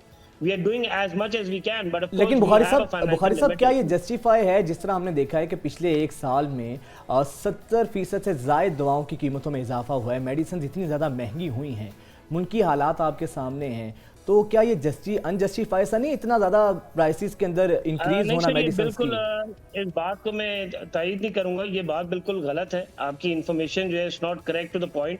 हमें गवर्नमेंट ने ऑफिशियली 14% एसेंशियल गुड्स पे और 20% नॉन एसेंशियल गुड्स पे दिए। इसके अलावा कोई प्राइस इंक्रीमेंट नहीं हुआ है पिछले साल से। मैं दोबारा रिपीट कर दूं, 14% essential goods, 20% non essential goods पे, इसके अलावा कोई इंक्रीज नहीं हुआ। अच्छा, हैविंग सेड दैट, जो आप बात कर रहे हैं वो एक्चुअली ब्लैक मार्केटिंग है। जब सप्लाई शॉर्ट होती है, लेकिन बुखारी साहब सर माजरत के साथ मैं कुछ मेडिसिन लेने जाता हूँ जो आज से 4 माह पहले जो उनकी कीमतें थी वो उससे कहीं ज़्यादा कीमतें हैं, तो ये कीमतें तो सर बढ़ी तो हैं, आप कह रहे हैं को ब्लैक की वजह से उसमें इजाफा हुआ है? जी बिल्कुल ऐसा है। जो ब्लैक मार्केटिंग होती है, जिसपे आप होर्डिंग कहते हैं, जखीरा अंदोसी, जैसी ये पैनिक भालता है जी मार्केट में शॉर्ट होने वाली है, ये इसकी कॉस्ट बढ़ चुकी है, कंपनी प्रोड्यूस कम कर रही है, ये कॉस्ट नहीं है, ये एक पैनिक फैल जाता है। और अनफॉर्चुनेटली हमारे मुल्क में जिस तरह चीनी, आटा, दूध, दही सारा ब्लैक होता है, इसी तरह ये भी अदवाइज भी ब्लैक होना शुरू कर जाती हैं। बट येट अगेन ये अच्छी बात है, ड्राइव की तरफ से खुशाइन बात है, ये एप्लीकेशन उन्होंने बनाई है ताकि एक वाइड एरिया पे कंट्रोल आ सके स्पोरियस ड्रग्स का और ये जो ब्लैक मार्केटिंग में ड्रग्स करती है। एज अ मैन्युफैक्चरर हम पे क्रिमिनल कन्विक्शन है अगर हम अपनी प्राइस तयन जो गवर्नमेंट करती है उसके ऊपर बेचे। henceforth no manufacturer will take a risk for his own business कि जी वो प्राइस के ऊपर बेच सके, और हमें लागू होता है क्रिमिनल कन्विक्शन। सो henceforth हम अपनी उसी प्राइस से बेचते हैं जो प्राइस हमें गवर्नमेंट ऑफ पाकिस्तान ने तयन की है। You've been done all your research, Bukhari साहब, अब हमारी रहनुमाई के लिए बता दें कि मार्केट के अंदर कौन कौन सी ऐसी अद्वियात हैं जो कि शॉर्टेज में है और उनकी रिप्लेसमेंट में जाली अद्वियात मौजूद हैं? जी मैडम, दवाई तो बहुत है। आप मिर्गी की दवाइयाँ देख लें, साइकोट्रोपिक ड्रग्स हैं, उनका कोटा गवर्नमेंट ऑफ पाकिस्तान है, अभी तक हमारी अदारों को इशू नहीं किया है। गवर्नमेंट ऑफ पाकिस्तान वो कोटा देती है। एपिलेप्सी की दवाएं, ठीक है जी, एंटी कैंसर दवाएं जो इम्पोर्ट होती हैं वो इसलिए शॉर्ट है कि वजह ये कि इम्पोर्ट हो नहीं सकती, US dollar disparity, insulin short है। और जाली अदवाइस जहाँ तक ताल्लुक है, I could not give you exact what kind of products are being made, क्योंकि हम भी इससे, हमारे पास ना रिसोर्सेज है ना फाइनेंशियल रिसोर्स है कि हम इसको कटेल कर सके। But you are the biggest manufacturers को कुछ तो अपडेट्स मार्केट से आती होंगे ना, आपकी अपने पूरा जो टीम है वो आपको अपडेट तो करती होगी कि अब ये दवाइयां मार्केट में आ चुकी हैं। आसान लफ्जों में अगर आप हमारी आवाम को गाइड कर सकें ताकि उन्हें पता हो कि ये जाली अद्वियात हैं, या उनको पहचानने के लिए कोई ऐसी निशानियां होती हैं, पता चल सके जाली कौन सी है और ओरिजिनल कौन सी है? मैडम बिल्कुल ऐसा है। ये जो जाली अदवायतें हैं वो बहुत क्लियर होती है। जो, और फर्स्ट ऑफ ऑल जो एक नेशनल बंदा है, मतलब आम बंदा, लेमैन कह लें, वो अदवायत की जो डिटर्मिन प्राइस है एमआरपी उससे ऊपर नहीं दे। अगर ऐसी कोई बात किसी फार्मेसी में, किसी आउटलेट में, कहीं होलसेलर में उसको उस कीमत से ज्यादा मिले, उसको ग्रैब को कंप्लेन करनी चाहिए, फर्स्ट ऑफ ऑल। अच्छा, सेकेंडली जो जाली अदवायत है मैडम, वो इस तरह माशाल्लाह हम कॉपी करने बहुत अच्छे हो गए, चीनी भी कॉपी हो जाती, हर चीज बिकती है। एक सर इसी काम के तो हम माहिर हैं। लैब टेस्ट नहीं होता, जब तक उसका लैब टेस्ट नहीं होता यू कांट आइडेंटिफाई। इस तरह ड्रैब ने काफी सुपोरियस ड्रग्स पकड़े हैं, और हमने भी ड्रैब को एक हमारी कोलैबोरेशन है ड्रैब से बड़ी क्लोज, ताकि कटेल दिस मेनेस ऑफ सुपोरियस ड्रग्स। और हम वक्तन फवक्तन हमारी मीटिंग होती रहती है, ड्रैब भी हमसे अपडेट लेता है और हम भी ड्रैब को अपडेट देते हैं। ठीक। अच्छा बुखारी साहब ये बताइएगा, सर आप तो देखें ना मैन्युफैक्चरर्स हैं और साथ में चेयरमैन भी हैं, तो सर आपकी भी बड़ी जिम्मेदारी होती है। आपको क्या लगता है ये जो जाली अदवायात होती हैं या अदवायात जानबूझकर नापैद की जाती हैं, फिर ब्लैक में उसको महंगा बेचा जाता है, sir to be very honest, इसका जिम्मेदार ज़्यादा किसको समझते हैं? ड्रैप इसकी जिम्मेदार है, मुतल्लिका जो हेल्थ मिनिस्ट्री है वो इसकी रिस्पॉन्सिबल है, या मैन्युफैक्चरर्स जो हैं वो भी कहीं ना कहीं जिम्मेदार तो हैं इस तमाम तर चीज़ों के? देखिए जी, अगर मैन्युफैक्चरर जिम्मेदार होते तो वो इतने लॉस कटेल ना करते। पिछले साल से एक कंपनी है उसने फोर्स मेजोर लागू किया, हमारी 70 से ज्यादा कंपनी ने फोर्स मेजोर लागू किया और अपने कारखाने बंद कर दिए। इस वजह से नहीं कि मार्केटिंग ब्लैक करे या किसी को ब्लैकमेल करे, इस वजह से कि हमारी खर्च में पहुंचती नहीं थी। अच्छा, सेकेंडली अगर अब इसका तयन करें, government of Pakistan unfortunately price of medicine को पॉलिटिसाइज कर देती है। जब वो पॉलिटिसाइज होता है नेचुरली, वो हमें जो हमारी तयन प्राइस होती है, जो हमारी तयन कॉस्ट होती है, हम सिर्फ इन्फ्लेशनरी एडजस्टमेंट मांगते हैं, हम प्रॉफिट ज्यादा नहीं मांगते हैं, इन्फ्लेशनरी एडजस्टमेंट मांगते हैं कि जितनी इन्फ्लेशन हुई है, जिस तरह आप ऑयल का पास ऑन कर देते हैं, घी का पास ऑन कर देते हैं, शुगर का पास ऑन कर देते हैं, और ये तो एसेंशियल गुड्स हैं, एसेंशियल आइटम जो एक जरूरत बंदे की जरूरत होती है। तो हैविंग सेड दैट, इसकी रिस्पॉन्सिबल अगर ठहराना चाहे तो hopefully I think the policy of this not the government, बस इस खित्ते की पॉलिसी की वजह से ये सारी चीजें होती है, और सप्लाई जितनी आप बढ़ाएंगे उतनी ही प्राइस कम होगी। एब्सोल्युटली, बिल्कुल ठीक है। You been said that many times, but it's a humble Bukhari साहब, पूरी PNN की टीम से और स्पेशली न्यूज़ मॉर्निंग की टीम से कि आप अपने तौर पे तो काम कर रहे हैं, अच्छा है कर रहे हैं, लेकिन एटलीस्ट वो जो जान बचाने वाली अद्वियात है ना, अगर आपको लॉस भी होता है तो प्लीज़ आप उन्हें इम्पोर्ट करें ताकि जो जान बचाई जा सकती है ये इस जहान में भी और अगले जहान में भी सदका जारिया है। Thank you so much for your time. इसकी ज़्यादा जिम्मेदारी हमारी हुकूमत की आती है। क्या करेगा जो वजारत है, वजारत सेहत है, उसकी जिम्मेदारी ज़्यादा आती है। वैसे तो क्या चीज़ यहाँ पर खालिस मिलती है? आपका दूध खालिस नहीं है, आपकी मेडिसिन खालिस नहीं है। बाहर की दुनिया में शायद इन चीज़ों का तसव्वुर भी ना हो जिसकी यहाँ पर बातें की जाती हैं। खैर अब ज़रा कुछ अच्छी अच्छी खबरें भी कर लेते हैं। जी जी बिल्कुल, क्योंकि वेदर इतना सुहाना है। मैं तो सुबह जब ऑफिस आ रहा था तो मेरा तो दिल बिल्कुल नहीं कर रहा था ऑफिस आने को। नहीं मेरा कर रहा था क्योंकि मुझे मुलाकात होनी है अपनी ऑडियंस के साथ and I love my job, तो मेरा तो दिल बीबर करता से है। आपको इतना प्यार है? जी बिल्कुल। तो फिर 1-1.5 माह जो आप गायब रहे वो तो फिर वेकेशन थी ना, वो इसी वजह से था बिल्कुल, वो तो वेकेशन थी, वो तो जाना भी चाहिए, बट कम बैक अच्छा हो। मौसम बहुत खूबसूरत हो गया है। अभी 2-4 दिन पहले लास्ट वीक जब हम बात कर रहे थे, खुश थी कि मैं जब बाहर थी तो मौसम अच्छा था। मैंने गर्मी यहाँ पर पाकिस्तान की बिल्कुल नहीं देखी। अब मैं वापस आई हूँ तो मौसम अच्छा है यहाँ पर भी, तो मुझे ये बहुत अच्छा है। आपकी ये जो आने के बाबरकत जो कदम आए हैं, मौसम अच्छा रहे। बट ये है कि 2-4 दिन पहले ही हम ये बात कर रहे थे कि सितंबर आधे से ज्यादा गुजर चुका है, लेकिन गर्मी के जाने का मूड नहीं है। अब मौसम के तेवर बता रहे हैं 1-2 दिन से कि गर्मी जो है चंद दिनों की मेहमान है। अच्छा, कराची में भी मौसम बहुत अच्छा है, सिर्फ लाहौर के अंदर नहीं, इस्लामाबाद के अंदर और वैसे भी जो शुमाली इलाका जाता है वहाँ पर तो रात में अच्छी खासी खुनकी और ठंड बढ़ जाती है, और यही कुछ कराची की भी सूरत हाल है। लेकिन अभी भी वो जिसे कहते हैं ना कि सर्दियों के कपड़े निकालने, वो वाला मौसम नहीं आया, क्योंकि अभी बारिशों की वजह से थोड़ा मौसम रात को जरूरत फील नहीं होती चलाने की। नहीं अभी तो होती है। नहीं रात को नहीं थी इतनी, आपको शायद ज़्यादा गर्मी लगती है, बट फिर भी कदरे मौसम बेहतर हुआ है। कराची में जनूब मगरिब और मगरिब से 18 से 27 किलोमीटर फी घंटा के हिसाब से हवाएं चल रही हैं, और इसके अलावा ठट्टा, बदीन, सखर, दादू, निगर पारकर, उमरकोट, मीरपुर खास है, वहाँ पर हल्की बारिश भी मुतवक्के है। लाहौर में भी सुबह से बूंदाबांदी हो रही है। तो अब कम से कम गर्मी का जो जोर है वो टूटने में देखने में आ रहा है। साथ जो पोल्यूशन है वो भी कम होगी। जैसे बारिश होती है ना, तो उसके बाद आप देखें जब बाहर भी निकलते हैं, ये सरसब्ज पत्ते नज़र आते हैं, ग्रीनरी नज़र आती है, हवा साफ नज़र आती है, आसमान बिल्कुल क्लियर एक विजन देता है। तो ये बड़ा अच्छा लगता है क्योंकि ये रहमत है।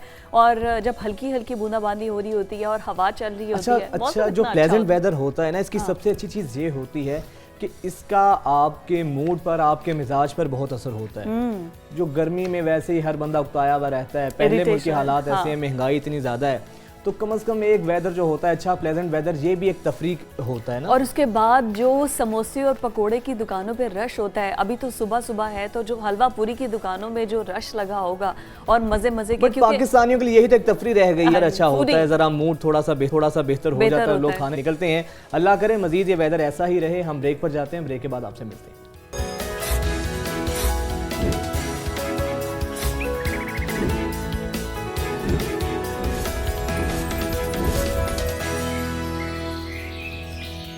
अभी बात करते हैं स्पोर्ट्स की, और स्पोर्ट्स में हम बिल्कुल जिक्र नहीं करेंगे एशिया कप में भारत की जीत का। आप जो इतना एक्साइटेड होने लगे थे, हम कर चुके हैं ऑलरेडी, इसलिए जरूरत नहीं है। एब्सोल्युटली। अभी जो हम जिक्र करेंगे वो खबर तो एशिया कप से ही जुड़ी है। वो ये है कि पाकिस्तान टीम की परफॉर्मेंस बहुत ख़राब थी, और उसके बाद ये खबरें आ रही थी कि बाबर आजम की कुछ ड्रेसिंग रूम के अंदर थोड़ी बहस हुई है सीनियर प्लेयर्स के साथ। उन्होंने कहा है कि आपने अच्छा परफॉर्म नहीं किया, इस वजह से हम हार गए हैं। उसके बाद शाहीन आफरीदी ने बीच में आए, उन्होंने कहा कि आपको ऐसे नहीं कहना चाहिए। कुछ इनकी आपस में जो बहस हुई थी ना, उसकी एग्जैक्टली उसकी खबरें ज़ेरे गर्दिश थी। लेकिन अब जो खबरें सामने आ रही हैं उसके मुताबिक ऐसा कुछ भी नहीं है, ये सब कुछ गलत खबरें हैं। क्योंकि जब एक सीनियर प्लेयर से पूछा गया ये सवाल तो उन्होंने जवाब में ये कहा है कि ऐसा कुछ भी नहीं हुआ है। और चीफ सेलेक्टर मोहम्मद वसीम से जब पूछा गया तो उन्होंने कहा कि अगर ड्रेसिंग रूम में कोई ऐसी बात हो भी जाती है, पहली बात है मुझे तो इल्म नहीं है, और अगर ड्रेसिंग रूम में ऐसी कोई बात हुई है तो उससे बाहर नहीं आना चाहिए था, ये गलत तासुर है। और जो हमारे चीफ सेलेक्टर हैं मुश्ताक, उनका ये कहना था कि अल्लाह ही रहम करे जो इस किस्म की खबरें बाहर निकाल रहा है, बल्कि ऐसा होना चाहिए। ये है ना कि जब आप हारते हैं बुरी तरह से तो उसके बाद फिर आप कहीं ना कहीं हल्की फुल्की बहस तो होती है, कोई उसको जिम्मेदार ठहराता है, कोई कारकर्दगी पर बात करता है, ये होना इतनी बड़ी बात नहीं है। लेकिन वर्ल्ड नंबर 1 टीम जो वर्ल्ड रैंकिंग में पहले नंबर पर है, उस टीम की इस तरीके से बदतरीन नहीं, शिकस्त अब होना, ऑस्ट्रेलिया नंबर 1 पर आ गई है, ऑस्ट्रेलिया जो नंबर 1 थी पे आ गई उस वक्त जो है। थी, Exactly. अब तो नहीं, लेकिन अब उस वक्त तो जो नहीं। थी उसका आना ये बहुत से ज़्यादा सवालात को जन्म दे रहा है। इसी तमाम तर मामले पर बात करेंगे। सीनियर स्पोर्ट्स एनालिस्ट बदियुल जमा साहब हमारे साथ मौजूद हैं। बहुत शुक्रिया बदियुल जमा साहब, welcome to news morning. Sir क्या कहेंगे, इख्तलाफात की खबरें तो सर अपनी जगह हैं, इख्तलाफात हैं या नहीं हैं, इससे हटकर अब आपको क्या लगता है कि अब पाकिस्तानी टीम को कैसे खुद को प्रिपेयर करना चाहिए? क्या नई तैयारियां, क्या हम वाकई में अपनी शिकस्त और अपनी इस हार से कुछ सीख पाएंगे या फिर वही गलतियां दोहराएंगे जो इस एशिया कप में दोहराई हैं हमने? बिल्कुल आप सही कह रहे हैं। देखिए हमेशा ये होता है कि जब भी कोई टीम हारती है तो वो अपनी हार से सीखती है। हार ही आपको सिखाती है। जब आप जीत रहे होते हैं तो आप इतना आगे निकल जाते हैं कि आपसे बड़ी टीम। जी, मैं यही बात करने लगी थी कि उनकी बात भी बिल्कुल ठीक है, लेकिन मैं जो सवाल उनसे पूछना ये चाह रही थी बदियुल जमा साहब से, वो ये था कि आप ये जो बात मोहम्मद वसीम और सकलैन मुश्ताक ने की है वो बड़ी वैलिड है।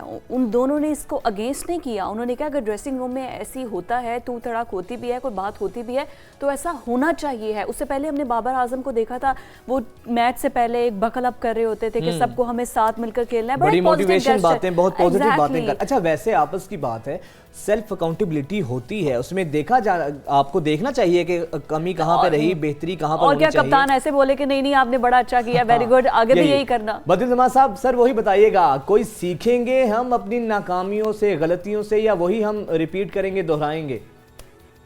जब आप इतनी बड़ी हार आपके गले में पड़ जाती है तो फिर आपको जो है वो सीखना पड़ता है, क्योंकि अब आपके पास गलती की गुंजाइश है भी नहीं। और एक ऐसा इवेंट खेलने जा रहे हैं जो दुनिया का सबसे बड़ा इवेंट है, यानी कि वर्ल्ड कप। और वर्ल्ड कप है भी कैसे मुल्क में जहां पर आपको जो है ज़्यादा सपोर्ट नहीं किया जाएगा। जब आपके बैट्समैन चौका लगा रहे होंगे तो खामोशी होगी, आपके जो बॉलर हैं वो विकेट ले रहे होंगे तो बिल्कुल सन्नाटा होगा। वो इस वजह से कि इंडिया में सिर्फ और सिर्फ जो है इंडिया की जो शायकीन है वो ज़्यादातर आपको जो है वो नज़र आएंगे। लेकिन मैं ये कहता हूँ अभी आप बात कर रहे थे कि ड्रेसिंग रूम में कुछ नहीं हुआ, ड्रेसिंग रूम में हुआ, बिल्कुल हुआ। अच्छा, देखिए बात जब चीज़ें ये होती हैं बातें, लेकिन बहुत सारे लोग जो है ना, और इसमें एक ऐसा खिलाड़ी भी है हमारे ज़राए के मुताबिक कि जिसने ये बातें बाहर लीक की हैं। वो खिलाड़ी का मैं नाम आपको नहीं बता सकता, लेकिन है लाहौर के लेफ्ट हैंडेड बैट्समैन है। उन्होंने ये सारी चीज़ें जो हैं वो बाहर लीक की हैं। और देखें जब टीम आती है तो यकीनी तौर पर कप्तान को गुस्सा आता है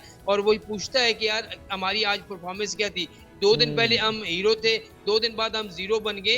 तो ये कुछ नहीं होता कि शाहीन अफरीदी ने अगर एक मैच में 3 आउट कर दिए तो उसके बाद उसके 4 मैचेस की परफॉर्मेंस उठा के देखे उसने क्या किया है, कुछ भी नहीं किया भाई। तो कप्तान का फर्ज बनता है पूछे। शादाब ने क्या किया, कप्तान का फर्ज बनता है उससे पूछे।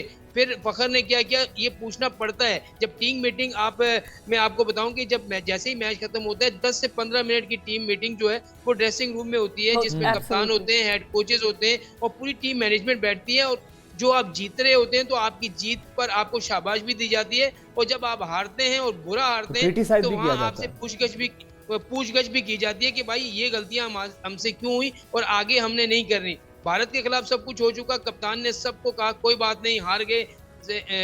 जो आपने खुद देखा होगा नवाज को उन्होंने थपकी दी, उन्होंने कहा कि कोई बात नहीं अगले मैचेस में हम जीतेंगे। जब आप श्रीलंका से हारे तो वहां पर वही गलतियां। तो फिर कप्तान देखें, अब मसला ये है कि हर दौर में कप्तान के खिलाफ कोई ना कोई उठ के खड़ा होता है। और अब भी मुझे लगता है कि अब भी जब टीम में जो है वो इख्तलाफात हैं और कोई नहीं चाहता कि बाबर आजम मजीद कप्तानी करे, इसी वजह से ये चीजें होती हैं। वैसे बदियुल जमा साहब, आपको लगता है कि इस वर्ल्ड कप में तो नहीं मुमकिन होगा, इस वर्ल्ड कप के बाद बाबर आजम को अपनी कप्तानी से हाथ धोने पड़ सकते हैं? देखिए आप अगर पीछे हिस्ट्री उठा के देखें तो जितने भी वर्ल्ड कप हुए और वर्ल्ड कप खत्म हुए, चैंपियंस ट्रॉफी खत्म, तो वो कप्तानों को नाम निशान आपको नजर नहीं आया। जब भी आप हारे तो उस कप्तान को आगे जो है वो चेंज कर दिया जाता है या कह दिया जाता है कि भाई आप कप्तानी के नहीं कर सकते, आप हमें खुद कर दें या हम आपको खुद निकाल दें। ये तो हमारे पाकिस्तान की हिस्ट्री रही है। हम कभी भी अपने हीरो को जो है अच्छे अल्फाज में या अच्छे तरीके से रुखसत भी नहीं करते और उनको जो है अप्रिशिएट भी नहीं करते। तो मेरे ख्याल में इस तरह की नहीं होना चाहिए। देखें आपकी टीम जो है वर्ल्ड कप खेलने जा रही है और आप ये कह रहे हैं कि नसीम शाह इंजर्ड है। देखिए नसीम शाह तो इंजर्ड है ही। मैं अभी आपको बता दूं कि हारिस रऊफ भी मुकम्मल फिट नहीं है, ये मैं आपको पहले बता रहा हूँ। और वहां जाके 1-2 मैचेस के बाद आपको पता चल जाएगा कि हारिस रऊफ की इंजरी वो कितना फिट है, वो भी आपको पता चल जाए। अभी आपके पास जो है कोई भी बेंच स्ट्रेंथ में बैठा हुआ लड़का ऐसा नहीं है जो फॉर्म में हो। मुझे बताएं हसन अली मुकम्मल फिट नहीं है। फिर शहनवाज दानी को एकदम आप कैसे लेके जाके खिलाएंगे? जो जमान खान है उसको आप लेके जाएंगे, बिल्कुल न्यू प्लेयर है। हसनैन भी अभी मुकम्मल फिट नहीं है। आपने बेंच स्ट्रेंथ तैयार ही नहीं की। इसके मुकाबले में आप बात जिक्र कर रहे थे कि हम भारत की जीत का तज़किरा नहीं करेंगे, करना चाहिए, क्योंकि जब जो टीम अच्छा करती है उसकी जो है ना हमें तारीफ करनी चाहिए। सर, जब बहुत बदरुल किया है। साहब, स्टार्ट में हमने अपना आगाज ही भारत का भारत की अप्रिशिएट टीम करके से किया किया था जब प्रोग्राम का आगाज किया दूसरा- था, लेकिन अभी जो क्वेश्चन है वो ये है कि बाबर आजम की कप्तानी वाला सवाल भी हो गया कि उनकी कप्तानी पर बहुत ज़्यादा सवाल उठ रहे हैं, लेकिन बहुत से ऐसे हमारे की प्लेयर्स हैं जो अभी स्क्वाड का हिस्सा नहीं है। इमाद वसीम है, वो बड़ा अच्छा परफॉर्म करते रहे हैं, बड़ा अच्छा कैप्टनसी उन्होंने कराची किंग्स की किया। आई थिंक कराची किंग्स की टीम में बस वही अकेले परफॉर्म कर रहे थे। तो इन ऐसे लोगों को क्यों नहीं टीम में हिस्सा दिया जा रहा? आगे हमने वर्ल्ड कप भी खेलना है, फिर चैंपियंस ट्रॉफी भी है, तो ये आपस की चपकलिश ख़त्म कब होगी? आपको लगता है कि हमारी team one man show perform कर सकेगी, एक आपस में सिंक हो सकेगी वर्ल्ड कप से पहले? देखिए, मैं आपको बताऊं कि हमने जो है ना बेंच स्ट्रेंथ पे जोर ही नहीं दिया। हम इन्हीं 15-16 खिलाड़ियों को जो है खिलाते रहे और ज़्यादातर हम T20 खिलाते रहे, और T20 का नतीजा ये है कि आपके पास 50 ओवर खेलने वाले जो हैं वो खिलाड़ी ही नहीं है। अगर 2 प्लेयर्स को आप निकाल दें, इमाम उल हक और बाबर आजम को, तो आपके पास लंबी इनिंग्स खेलने वाला कोई भी नहीं है। सारे T20 के प्लेयर हैं और जो जिस तरीके से आते हैं आकर खेल के चले जाते हैं। और आप इसके मुकाबले में दूसरी टीमों को देखें तो उन्होंने अपनी अपनी टीमें अलग की हुई हैं। टेस्ट की टीम अलग की हुई है, वनडे की टीम अलग की हुई है, फिर उसके बाद T20 की टीम अलग है। हमारे पास ये चीज़ है ही नहीं। हम जो है T20 से प्लेयर को उठाते हैं और उसको वनडे में भी ले आते हैं और टेस्ट में भी ले आते हैं और तीनों फॉर्मेट खिलाते हैं, जिसका नतीजा आपके बॉलर्स की जो फिटनेस से सामने आ गया है। दूसरा, डोमेस्टिक सीजन हमारा इस वक्त चल रहा है। मुझे बताएं कि दूसरा राउंड शुरू हो चुका, ना पाकिस्तान क्रिकेट बोर्ड को पता है कि कायद ट्रॉफी में क्या हो रहा है, ना यहाँ की मीडिया को पता है और ना ही लोगों को पता है कि कायद ट्रॉफी में क्या हो रहा है। 2 से 3 प्लेयर जो है वहां पर परफॉर्म भी कर चुके हैं। भाई वहां से क्यों नहीं उठा रहे आप उनको? इमाद वसीम की आपने बात की, इमाद वसीम मुसलसल परफॉर्म कर रहा है, आप किसी को चांस तो दें। मुझे बताएं, नवाज को आप कितना अरसा साथ रखेंगे? इतना अरसा साथ रहने के बाद भी अगर वो कुछ नहीं कर सकता, तो मेरे ख्याल में ये तो भाई अपनी दोस्ती यारी या 25 रनों को खत्म होना चाहिए। शादाब की मैं बात करता हूँ कि 33 मैचेस में उसकी 40 विकेटें हैं वनडे इंटरनेशनल में, तो क्या उसकी एवरेज है एक विकेट लेने की 34 की एक एवरेज है। तो एक ऐसे बॉलर को आप मुसलसल चांस दिए जा रहे हैं। फिर फखर को जो है आप 10 मैचेस में उसका 1.50 नहीं है, 28 उसका हाईएस्ट स्कोर है, उसके बावजूद उसको आप चांस दे रहे हैं। तो आपको बेंच स्ट्रेंथ तैयार, अभी इंडिया ने क्या किया? इंडिया के पास अभी मैं बताऊं कि ये जो 15 लड़के, इसके अलावा उनके 15 लड़के बेंच पे भी बैठे हुए। अगर इनका कोई इनफिट हो जाता है तो वहां से वो प्लेयर उठा लेंगे, लेकिन हमारे पास ऐसा कुछ भी नहीं है। अगर देखें 26 हमारी टीम का ऐलान, मेरे ख्याल में मेरे जो जराए बताते हैं कि 20 तारीख को वर्ल्ड कप के लिए टीम का ऐलान हो जाएगा, लेकिन अगर 27 को से पहले आप चेंज कर सकते हैं तो चेंज करें। उसके बाद आपको आईसीसी की टेक्निकल कमेटी से जो इजाजत लेने पड़ेगी, फिर आप चेंज करेंगे। लेकिन आप चेंज करेंगे किसको? आपके पास बेंच स्ट्रेंथ में कुछ भी नहीं है। लेकिन बदरुल जमा साहब ये बताइएगा कि अगर बाबर आजम की कैप्टनसी पर जिस तरह सवालात उठ रहे हैं, उनको अगर कैप्टनसी से हटाया जाता है तो उनका सब्स्टिट्यूट कौन हो सकता है जो वाकई में इस वक्त कप्तानी के अमूर अंजाम दे सकता है, कैप्टन बन के अच्छा परफॉर्म कर सकता है? किस पर नजरें जा सकती हैं? देखिए, ये अभी तो वर्ल्ड कप है, आप तो कप्तानी के बारे में सोचे भी ना कि कप्तान को हटाएंगे और हम वर्ल्ड कप जीत जाएंगे, ऐसा कभी भी नहीं होगा। और मुझे लग रहा है कि एक मखसूस जो है शाहीन शाह अफरीदी को ऊपर लाने की कोशिश की जा रही है कि किसी न किसी तरीके से शाहीन शाह अफरीदी जो है वो कप्तान बन जाए। देखिए, एक अच्छा बॉलर ज़रूरी नहीं है कि वो अच्छा कप्तान भी हो। आपने अगर लाहौर कलंदर की कप्तानी की है तो ऐसा नहीं होता आपने T20 में की है। वनडे की कप्तानी, T20 की कप्तानी और टेस्ट की कप्तानी में ज़मीन आसमान का फ़र्क है। ये आप टीम को ख़राब करने का ना सोचें। बाबर देखिए एक कप्तान है, वो कप्तानी कर रहा है। लेकिन बदरुल जमा साहब, अब खबरें जो आ रही हैं वो तो ये आ रही हैं कि बाबर आजम को बाकायदा हटाने की कप्तानी से कैंपेन चल रही है। मुश्किल है, नामुमकिन तो नहीं है। क्रिकेट बोर्ड के अंदर ये बातें, ये बातगश तो सुनाई दे रही है। देखिए, जब भी आपकी टीम परफॉर्म नहीं कर रही होती ना, तो यही बातें होती हैं कि जी कप्तान को हटा दो, कप्तान अच्छा नहीं कर रहा।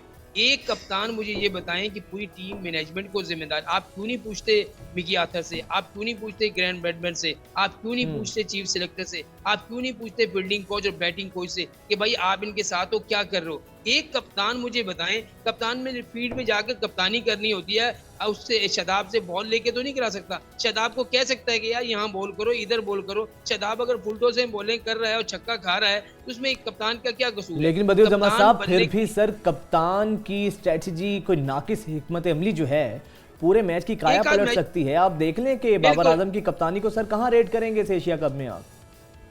मैं आप बिल्कुल आपकी बात सही है। एक दो मैचेस ऐसे हुए हैं जहां कप्तान ने जो है फैसले अच्छे, एक तो के खिलाफ जो है हमने टॉस जीत के जो बॉलिंग का फैसला किया वो हमारा बहुत बुरा था।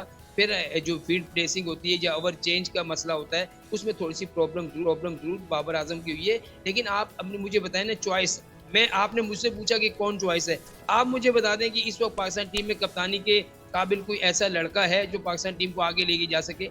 बाबर ऐसा कप्तान अब सही है, आप वर्ल्ड कप खेलने दें, वर्ल्ड कप में परफॉर्मेंस नहीं होती, आप हटा दें, किसी और को ले, लेकिन वर्ल्ड कप से पहले जब आप चेंज करेंगे तो आपकी टीम में बहुत ज़्यादा प्रेशर आ जाएगा और बहुत ज़्यादा प्रेशर आने की सूरत में आपके लड़के वहाँ पर परफॉर्म ही नहीं कर पाएंगे। पहले ही आप फिटनेस का जो है रोना रो रहे हैं, हमारी इंजरीज इतनी हुई हुई है, कप्तान चेंज कर देंगे तो आपको बहुत ज़्यादा मुश्किलात होंगी। हाँ, वर्ल्ड कप में आपकी उनकी परफॉर्मेंस सही नहीं होती, आए यहाँ पर बैठे, कप्तान को चेंज कर दें, साफ बता दें भाई आपकी कप्तानी से हम खुश नहीं है, हम दूसरे को कप्तान बनाने जा रहे हैं। राइट अच्छा बदिउल जमात साहब, हमें लास्ट में आपसे ये जानना चाहूँगी कि अभी आपको ऐसा क्या लगता है कि ऐसी क्या इमीडिएट रिफॉर्म्स आनी चाहिए या ऐसे कौन से प्लेयर्स को शामिल करना चाहिए है जिससे हमारी टीम जो है उसमें एक पॉजिटिव एनर्जी आएगी? लेट्स फॉरगेट अबाउट ये जो एशिया कप हुआ है या बाबर आजम पर जो सवाल उठ रहे हैं।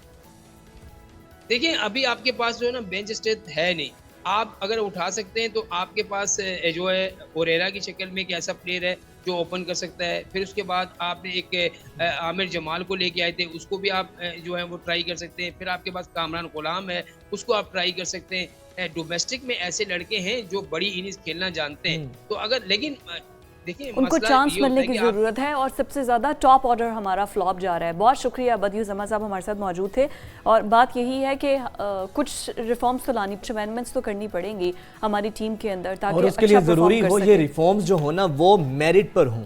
हाँ एब्सोल्युटली, फेवरेटिज्म नेपोटिज्म की बुनियाद पर ना हो, जो भी मेरिट पर हमारी टीम का भी यही तो हाल है, परफॉर्म कर रहे हैं उनको आगे आना चाहिए। अच्छा जी, एशिया कप में तो पाकिस्तानी टीम का सफर तो अपने इख्तिताम को पहुंचा था।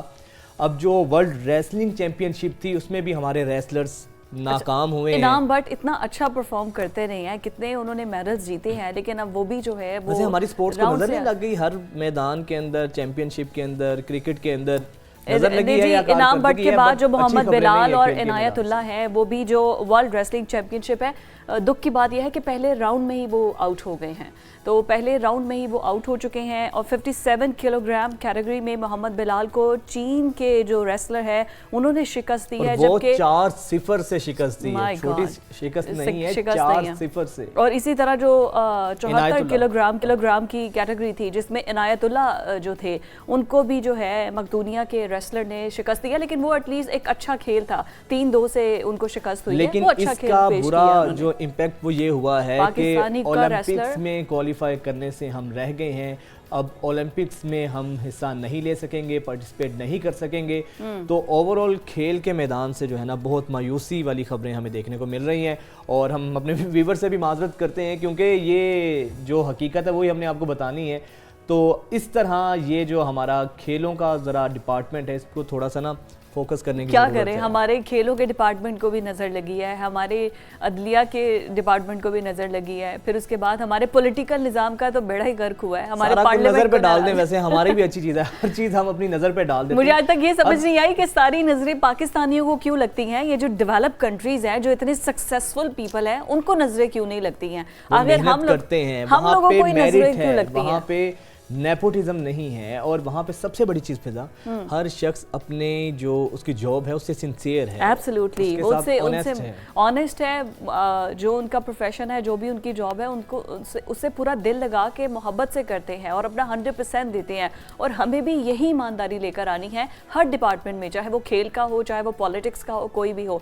अपने जिम्मे का अगर हर इंसान काम पूरा कर देना तो फिर शायद हमें इतनी ज़्यादा नजरें ना लगे। मसला ये है ना कि हमारे यहाँ जब आपकी अपॉइंटमेंट ही सियासी बुनियादों पर होगी, जी, हर जो नई गवर्नमेंट आती है वो अपना मिनिस्टर लेकर आती है, चेयरमैन पीसी भी अपनी मर्जी का आता है, तो उससे फिर आपकी ओवरऑल जो परफॉर्मेंस है, जो आपकी कारकर्दगी है वो मुतासिर तो होती ही है, मेरिट भी कहीं ना कहीं उससे जो है ना वो इफ़ेक्ट होता है, मेरिट की भी पामाली होती है।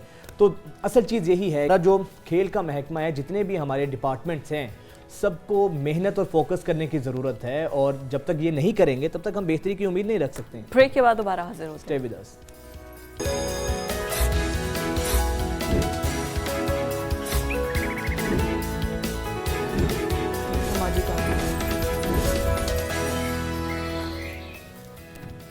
अच्छा जी, बाइक राइडर्स जो हैं उनके लिए अब अच्छी खबर नहीं है। अच्छी खबर ये नहीं है कि अगर आपने हेलमेट नहीं है ना आपके पास, अगर आपके पास हेलमेट नहीं है तो अच्छा, कुछ लोग ये करते हैं फिजा के हेलमेट तो रख लेते हैं, ले लेते हैं, लेकिन चालान से बचेंगे उसको टैंकी पे रख लेते हैं या हाथ में पकड़ लेते हैं। बट अब जो लोग हेलमेट नहीं पहनेंगे वो लाहौर की मेन रोड्स पर सफर ही नहीं कर सकेंगे। कैनाल रोड पर, मॉल रोड पर, मतलब सीटीओ लाहौर की जानिब से ये कमा दिए गए हैं कि आप मेन जो रोड्स हैं, कैनाल रोड है, फिर उसके बाद आपका जो मॉल रोड है, जेल रोड है, इन पर अब वो सफ़र नहीं कर सकेंगे। उन्हें इन रोड्स पर आने की इजाज़त ही नहीं होगी, वो इन रोड्स पर आ ही नहीं सकेंगे अगर उन्होंने हेलमेट नहीं पहना है। ये अच्छा है। वैसे पहले तो ये था कि अगर फ़ाइन कर देते तो हर इंसान का जो है वो बुरा हाल है गुर्बत से, अगर उन्हें फ़ाइन कर दिया जाता है तो फिर वो लड़ाई झगड़े होते हैं, वार्डन्स के साथ बहसो तकरार होती है। फिर उसके बाद अब उन्होंने कहा है कि फ़ाइन्स के अलावा भी हट के, अच्छा, वैसे ये अच्छा इनिशिएटिव है, इसको अप्रिशिएट करना चाहिए। हमारे बाइक राइडर्स, हम लोग समझते हैं कि ये शायद हमारे लिए मुसीबत है, लेकिन ये आपकी जान और आपकी सेफ्टी का मामला है। हेलमेट अगर आप पहनेंगे तो आपकी ही जान महफूज होगी, आपका ही सर महफूज होगा। तो सीटीओ साहब ने ये बहुत ज़बरदस्त इकदाम उठाया है, बहुत अच्छा स्टेप है सीटीओ साहब का, और इसको जितना अप्रिशिएट करना चाहिए उतना ज़्यादा अच्छा है। और लेकिन हमारे जो बाइक राइडर्स हैं उनको भी इस हवाले से ताउन करना चाहिए ना इस मामले पर। और ये बात ये नहीं है, बात तो ये है कि उसके साथ साथ जो बाइक राइडर्स हैं, जो पुलिस वाले हैं, जो खुद ये फ़राइज़ सरअंजाम देते हैं, उनके लिए भी बड़ा ज़रूरी है कि वो खुद भी हेलमेट पहने, क्योंकि अगर उन्होंने खुद हेलमेट नहीं पहना होगा तो फिर वो किस तरह से कानून की पाबंदी को जो है वो मेक श्योर कर सकेंगे। तो बड़ा ज़रूरी है कि हमारे जो पुलिस वाले हैं, अच्छा वार्डन्स वाले आपको यूजुअली ना यूनिफॉर्म में नज़र आएंगे, उन्होंने खुद भी हेलमेट पहना होगा, लेकिन जब वो ऑफ गार्ड होंगे, ऑफ ड्यूटी होंगे और सिविल कपड़ों में होंगे, यूनिफॉर्म नहीं पहना होगा, तो तब वो भी थोड़ी लापरवाही कर देते हैं। तो बड़ा ज़रूरी है कि वो खुद भी जो है ना वो पहने हेलमेट, और उसके बाद मेक श्योर किया जा सके। खैर, ये तो रही हेलमेट की खबर। अब आगे बढ़ते हैं। आगे बढ़ते हुए जो हम स्टोरी आपसे शेयर करने जा रहे हैं, हमारे इस सोसाइटी में बहुत से लोग ऐसे हैं जो कि खैर का काम करते हैं, और फिर जब खैर का काम किया जाता है तो फिर उसके बाद होता यह है कि अल्लाह ताला खुद ब खुद जो है वो उसमें रहमतें और बरकतें नाजिल कर देता है। तो इस सोसाइटी के अंदर बहुत से ऐसे लोग हैं जो कि नेक काम कर रहे होते हैं, कि कोई लोग यतीमों, मस्कीनों, जो नादार लोग हैं, उन्हें खाना खिलाते हैं, उनकी देखभाल करते हैं, अगर किसी के पास छत नहीं है तो रहने को छत देते हैं। मतलब हर इंसान ना इस सोसाइटी में कोई ना कोई काम ऐसा कर रहा होता है कि उनकी कफालत की जा सके। तो ऐसे ही एक हमारी मेहमान है जोहा, उनसे हम आज आपको मुलाकात करवाते हैं और उन्हीं की ज़बानी उनकी स्ट्रगल, उनकी कोशिशें जानते हैं कि जोहा किस तरह से वेलफेयर का काम कर रही हैं। जोहा, सबसे पहले तो आपको न्यूज़ मॉर्निंग में खुशामदीद कहते हैं, और उसके बाद ये बताइएगा कि आप यतीम बच्चों की कफ़ालत कर रही हैं, तो पढ़ते हुए, स्टडी करते हुए आपने ये सिलसिला शुरू किया, ये सिलसिला कहाँ तक पहुँचा है, कितने लोगों की आप कफ़ालत करी हैं, हमारे नाजरीन से शेयर कीजिएगा प्लीज़।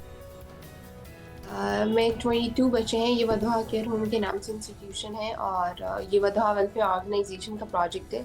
इसके अंदर 22 बच्चे हैं फ़िलहाल, और ये फिजिटान सी ब्लॉक लाहौर में लोकेटेड है। अच्छा, ये बताइए जोहा कि इनको किस तरह से आप टेक केयर करते हैं, क्योंकि ज़ाहिर है you are too young for this, लेकिन फिर भी अल्लाह ताला ने आपसे ये काम लेना था तो आपको चुन लिया गया। तो बच्चे किस एज के हैं एग्जैक्टली, किस एज के बच्चे हैं जिनको आप टेक केयर कर रही हैं, फिर अपनी पर्सनल लाइफ और फिर इन बच्चों को साथ लेकर चलना किस तरह से मैनेज करती हैं आप? जो 3 to 13 साल के बच्चे हैं मेरे पास, मेरी सबसे बड़ी जर्नी में एक अच्छी चीज़ ये थी कि मेरी फैमिली बहुत सपोर्टिव थी। मेरे वालिद साहब ने मुझे इस सारे सिलसिले में आने में बहुत हेल्प की and he been always part of it. मेरी फैमिली स्ट्रॉन्ग है, इस वजह से I been able to do, क्योंकि इतनी इन्फ्लेशन है मुल्क में कि चीज़ें मैनेज करना बहुत मुश्किल होता है। चूँकि फैमिली थोड़ी स्टेबल थी जिसकी वजह से मैं कर सकी, और इसके अलावा कुछ डोनेशन भी होती, दोस्त अहबाब सपोर्ट करते हैं इन द होल जर्नी, तो दैट्स हाउ इट्स पॉसिबल। और बच्चे जो हैं वो 22 हैं मेरे पास, और ये 3 to 13 है। डिफरेंट बैकग्राउंड्स के बच्चे हैं, डिफरेंट तरह से ज़िंदगी में सफ़र किया होता है इन लोगों ने। किसी के माँ बाप नहीं है, किसी के माँ बाप ड्रग एडिक्ट हैं, किसी के माँ बाप ने उन्हें छोड़ दिया था, किसी के माँ बाप के वेरियस स्टोरीज हैं सारी। और हम इन्हें यहाँ पे मेंटली स्टेबल करने से पहले, और इनको मेंटली स्टेबल करने के बाद we give them psychological treatment, we give them. Zoha, आप हमारे साथ ही रहिएगा, हम अपने नाजरीन से एक बड़ी अहम खबर शेयर करने जा रहे हैं। जोहा, ये बताइएगा कितने बच्चे हैं इस वक्त जिनकी आप किफ़ालत कर रही हैं, और चैलेंजेस क्या हैं इस मामले में, क्योंकि जो इस वक्त इकोनॉमिकली सिचुएशन है, तो इतने बच्चों की टेक केयर करना, तने तनहा आप उनको लुक आफ्टर करती हैं, किस तरह आप ये सारी चीज़ें मैनेज करती हैं? मेरे पास 22 बच्चे हैं फ़िलहाल, और इसमें सबसे ज़्यादा जो प्रॉब्लमेटिक चीज़ होती है वो इन्फ्लेशन ही है obviously. Other than that man power का होता है। Otherwise I do have a good team जो अल्हम्दुलिल्लाह मुकरमा है, माजिद है, Faza and everybody around, their support and they have been there, जिसकी वजह से चीज़ें मैनेज हो जाती हैं। लेकिन की वजह से बिल्स, घर के बिल ज़्यादा आ रहे हैं, तो ऑब्वियसली एक इंस्टीट्यूशन ऐसा, उसके बिल बहुत ज़्यादा, फिर rent and everything, it's been difficult. लेकिन फिर भी आप मैनेज कर रही हैं, तो मुझे ये बताइए कि जो आपकी टीम मेंबर है, क्या उसमें कोई साइकेट्रिस्ट भी मौजूद है? क्योंकि इन छोटे बच्चों को तो ये तो बड़े साइकोलॉजिकली डिस्टर्ब होंगे, और छोटी उम्र के बच्चे हैं जिनको बात अभी ना समझानी आती होगी, ना उनकी समझ में बातें आती होंगी, तो किस तरह से आप उनको समझाती हैं? अगर आप कुछ वाक़या हमसे शेयर कर सकें कि क्या उनके साथ गुजरी है पिछली पास्ट लाइफ का कुछ। ज़रूर। बेसिकली डेफिनेटली इनकी psychologist is a must because they been through a lot. मैं खुद भी स्पेशलाइज साइकोलॉजिस्ट हूँ, लेकिन मैं इनके मामले में इतना इन्वॉल्व नहीं होती इस चीज़ में, because they see me as a mother, they call me as a mother. तो मेरे साथ वो इनका सिनेरियो नहीं होता कि फॉर्मल मीटिंग हो हमारी। सो इस सिलसिले में बेसिकली कुछ बच्चे ऐसे हैं जिनकी जस्ट सपोज बच्चा पैदा हुआ, माँ ने बच्चे को छोड़ दिया, एंड देन घर वालों ने नहीं पाल सके, फुफ्फो ने पाला, फुफ्फो की आगे शादी होगी, then she left, then he came to me. उसके बाद एक खातून थी जो घरों में काम करती थी, और जिस घर में वो काम करती थी वो अल्कोहल पीता था, एंड व्हाट हैपेंड इज कि वो उस बच्चे को भी पिलाता था when he was around 2 years old। तो अब माशाल्लाह he was very unstable, he was able to speak properly, और उसके अंदर बहुत अजीब सी कैफियत होती थी उसको। अब माशाल्लाह he is absolutely okay because of psychological help and medical help. Absolutely. तो जोहा, ये बताइएगा कि किस तरह ये सारी चीज़ें आप मैनेज करती हैं, फंडिंग का क्या मैकेनिज़्म है? अकेला तो कोई भी बंदा सब चीज़ों का ख्याल नहीं रख सकता, तो मैकेनिज़्म किस तरह है, किस तरह आप अपनी ये फाउंडेशन चला रही हैं? अगर कोई आपको डोनेट करना चाहता है तो उसका क्या मैकेनिज़्म है, किस तरह मैनेज करती हैं आप ये सारी चीज़ों को फाइनेंशियली? ये इदारा गवर्नमेंट से रजिस्टर्ड है, SCCP से, और ये हमारा बैंक अकाउंट है जो हमारी वेबसाइट है वधा वेलफेयर ऑर्गेनाइजेशन के नाम से। Anyone can go over there and donate us. Otherwise ये फैमिली और फ्रेंड सपोर्ट ही है फिलहाल, बिकॉज मुल्क की इतनी इन्फ्लेशन है, people are not ready to donate that much. Though Pakistan में सबसे ज़्यादा डोनेशन होती है, लेकिन हमारे मुल्क के कुछ कवानीन है जिसको फॉलो करते करते काफ़ी टाइम लग जाता है इस प्रोसेस में आने में। राइट। और आप कोई फाइनली अगर कोई रिक्वेस्ट करना चाहे, लोगों से अपील करना चाहे? अगर कोई लोग डोनेट नहीं कर सकते, लेकिन कम उम्र बच्चों को चीज़ें सिखा सकते हैं, आप उनकी तालीमी तरीके हैं, आप उनको ऐसी स्किल दे सकते हैं जिनसे आगे ज़िंदगी में उनके लिए आसानियाँ हो। आप ब्यूटीफुल, बिल्कुल ठीक है, बहुत खूबसूरत कि जो अगर कोई माली मदद नहीं कर सकता तो उसके पास जो एल ज़रिए तो मदद कर सकता है। जोहा, आप बहुत अच्छा काम कर रही हैं और अल्लाह ताला आपको मज़ीद इसमें कामयाब करे। और ऐसे जो पॉजिटिव लोग होते हैं ना, वो हमारी सोसाइटी का फ़ख्र होते हैं कि इतना पॉजिटिव काम करने वाले होते हैं। बहुत शुक्रिया जोहा आपका। और यही कलेक्टिव एफर्ट होती है जिसके मिलकर सोसाइटी आगे ग्रो करती है। अच्छा जी, अब आगे बढ़ते हैं। आलमी मंजरनामे से खबर दें तो जो लीबिया है, लीबिया में जो 2 डैम टूटे हैं, हम सब के इल्म में आजकल सोशल मीडिया पर बहुत वीडियो वायरल हो रही है। बड़ी होलनाक तबाही मचाई है, बड़े पैमाने पर लोग अपने घरों से महरूम हुए हैं और सैकड़ों जानों का ज़या हुआ है। कैसे पानी का रहला आया और बिल्डिंग्स तबाह करते हुए सेकंड्स के अंदर सब कुछ अपने साथ बहा कर ले गया है। वाकई अगर आप वो पूरी वीडियो देखें, रोंगटे खड़े हो जाते हैं आपके। अब एक अल्लाह ताला देखे, बेशक मोजज़ात होते हैं और अल्लाह ताला कुछ भी कर सकता है। और हुआ ऐसा है कि 4 दिन के बाद जब वो रैला गुजर गया और उसके बाद सिर्फ वहाँ पे मलबे के ढेर थे, तबाही मची हुई थी, तो 4 दिन के बाद एक मोजज़ा हुआ है कि अल्लाह ताला ने एक छोटी सी बच्ची को बिल्कुल सही सलामत रखा। ये फुटेज में भी आप देखते हैं, बिल्कुल नन्ही बच्ची है। 4 दिन बाद ये नौज़ायदा बच्ची मलबे से जिंदा निकल कर आई है, जो किसी मोजज़े से कम नहीं है। बिल्कुल, नौज़ायदा बच्ची ये मोजज़े की तरह है। किस तरह से अच्छा रेस्क्यू टीम्स ने इसको रेस्क्यू किया है और पानी गुजर जाने के बाद बच्ची को बचाया गया है। इसमें इसको मौजज़ात कहते हैं। और इसे कहते हैं कि जिसे अल्लाह रखे उसे कौन चखे, कि किस तरह अल्लाह ताला ने इस छोटी नन्ही बच्ची को इस सैलाब के अंदर, इतने पानी के अंदर, और 4 दिन ना देखें आप, उस बच्ची ने कुछ खाया होगा ना पिया होगा, उसको ज़िंदा रखा है। तो ये किसी मौजज़े से कम नहीं है। बेशक अल्लाह ताला ही ये सब करने वाला है। ये सुपर नेचुरल पावर जो है ना, ये सिर्फ अल्लाह की ज़ात है और किसी के पास इतना इख्तियार नहीं है। ब्रेक के बाद हाजिर होते हैं।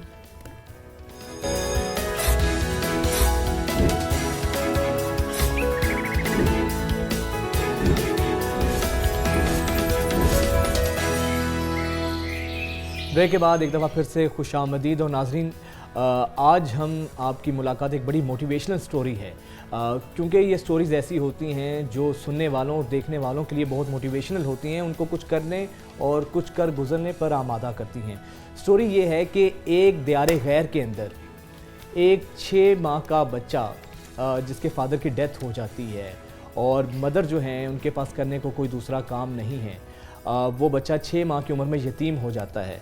लेकिन जब वो बड़ा होता है, उसके अंदर कहीं ना कहीं ये तलब और ये चीज़ होती है कि जो मैंने जिस तरह अपनी यतीमी के जो हालात फेस किए हैं, और परदेश के अंदर जहाँ पर ना आपका कोई अजीज़ होता है, ना आपका कोई वाकिफ़ होता है, ना कोई रिश्तेदार होता है, जिन हालात को उन्होंने फ़ेस किया, उस बच्चे ने बड़े होकर अपनी मेहनत के बलबूते पर उसने ये तय किया कि अगर मैं बड़ा हुआ हूँ और मैंने जो हालात देखे हैं, तो कोई दूसरा यतीम बच्चा इन हालात से ना गुजरे। और आज वो यतीम बच्चा हज़ारों नहीं बल्कि लाखों यतीम बच्चों की किफ़ालत कर रहा है, उनका बीड़ा उठा रहा है, और उसके साथ साथ singlemuslim.com के हवाले से एक बड़ी ज़बरदस्त वेबसाइट भी चला रहे हैं।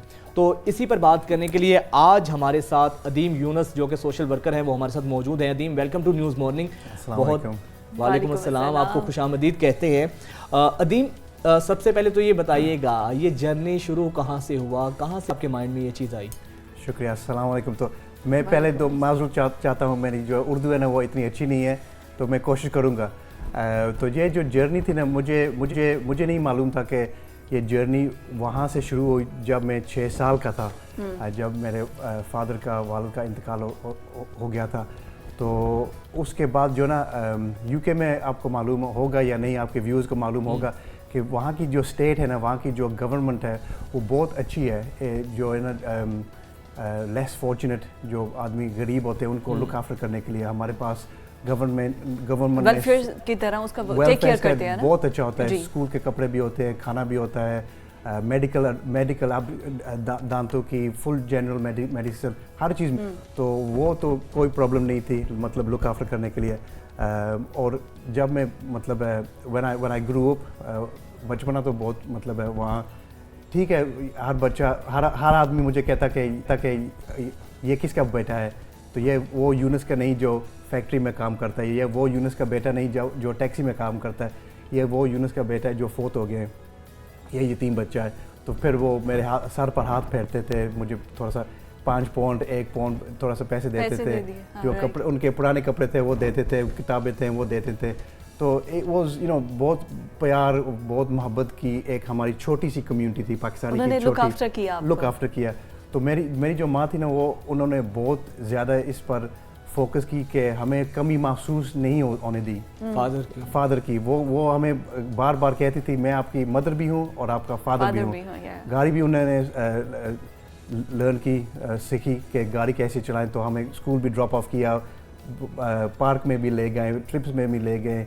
उन्होंने फादर और मदर दोनों की रिस्पॉन्सिबिलिटी पूरी तरह निभाई। तो वो एक कारोबार भी शुरू किया, गारमेंट कारोबार। मेन स्ट्रीट वहाँ वेकफील्ड में रिटेल स्ट्रीट है, वहाँ उनको रिटेल बिल्कुल नहीं आती थी, लेकिन उन्होंने रिटेल शुरू की, वेरी सक्सेसफुल। और अभी भी इस वक्त जब भी किसी की ज़रूरत है ना, लेडीज़ की ज़रूरत है, कम्युनिटी लीडर की ज़रूरत है, तो मेरी माँ आगे होती है। तो she was a beautiful brilliant जो है ना रोल मॉडल, एक किस्म के एग्जाम्पलरी रोल मॉडल। तो अदीम ये बताइए, सिर्फ बहुत सब कम्युनिटी के लिए। तो जब मैं थोड़ा सा जब मैं यूनिवर्सिटी में गया, मैंने सोचा ये जो यतीम है ना, सब मुझे कहते हैं ये यतीम है, ये यतीम है, इसके फादर नहीं, इसका कोई मतलब आगे फेलियर है, कामयाब नहीं होगा। तो I wanted my own identity, मुझे मतलब जो है ना मेरी अपनी एक आइडेंटिटी चाहिए थी। तो मैंने माँ की जो कारोबारी जो उनकी मतलब वो थी ना DNA कारोबार का, वो लिया और मैंने एक टेक्नोलॉजी बिजनेस शुरू की। तो उस टेक्नोलॉजी बिजनेस को इट्स वेरी वेरी सक्सेसफुल अल्हम्दुलिल्लाह, still it's a global success story अल्हम्दुलिल्लाह, we really well known for it. पूरी दुनिया में उसका मतलब है is known and we started in 2000। सवाल ये है कि आपके उस पर भी हम बात करेंगे। तो ये आइडिया कहाँ से आया कि जो इतने बच्चों की आप टेक केयर करते हैं ऑर्फन्स की, तो ये आपकी मदर का आइडिया था या जिन सिचुएशन से, जिन सर्कमस्टांसिस से आप गुजरे, जिनको आपने हार्डशिप को फेस किया, उसके बाद ये आपके माइंड में ये आइडिया आया? तो जब मैं छोटा था ना, तो मैं खुद यतीम था, मेरे मदर हमारे लिए भी लुक आफ्टर करती थी, तो दूसरों को भी लुक आफ्टर करती थी। हमारे पास नहीं होता था कुछ, लेकिन दूसरों को भी देती थी। तो मैंने उनको देखा, उनकी ये एग्जाम्पल थी। तो बिज़नेस कारोबार की सक्सेस के बाद मैंने सोचा ये ज़िंदगी क्या है, ज़िंदगी में कितना आदमी खा सकता है, कितना आदमी पी सकता है, कितने बेड पर आदमी सो सकता है, कितने छुट्टियों पर जा सकता है, पिकनिक में जा सकता है। तो जब मैं आया था ना पाकिस्तान, एक सोचने के लिए कि हम कहाँ से, हमारी जो है ना माँ बाप पाकिस्तान से क्यों आए, हमारे नाना पाकिस्तान से क्यों आया, तो क्या वो हम एक इमिग्रेंट थे। यहाँ पाकिस्तान में हमारे जेल में छोटा सा गांव है, उस गांव में ना सड़क है, ना पानी था, ना बिजली थी, ना गैस, लेकिन वो it was a beautiful village. वहाँ ऊँट थे, डाची, camels, buffaloes, there was a monkey there as well, बुजो भी था वहाँ पर। it was amazing, लेकिन उसका एक शैडो सा था, उसका एक शैडो था, वो शैडो है गुर्बत। प्रॉपर फैसिलिटीज नहीं थी वहाँ, कुछ भी नहीं थी ना, फैसिलिटीज होती ना थोड़ी सी, लेकिन फैसिलिटीज कुछ भी नहीं था। तो वहाँ की जो है ना, मैंने देखा कि if my father was alive, मेरा वालिद जिंदा होता था, तो ये यहाँ की कुछ ना कुछ वो करेगा, खिदमत करता, बिल्कुल। तो मैंने सोचा मुझे कुछ ना कुछ यहाँ पर करना है। तो वो मैंने सोचा we have to do something. So हमने एक बुजुर्ग टीचर को स्पॉन्सर किया, उसका नाम अली था।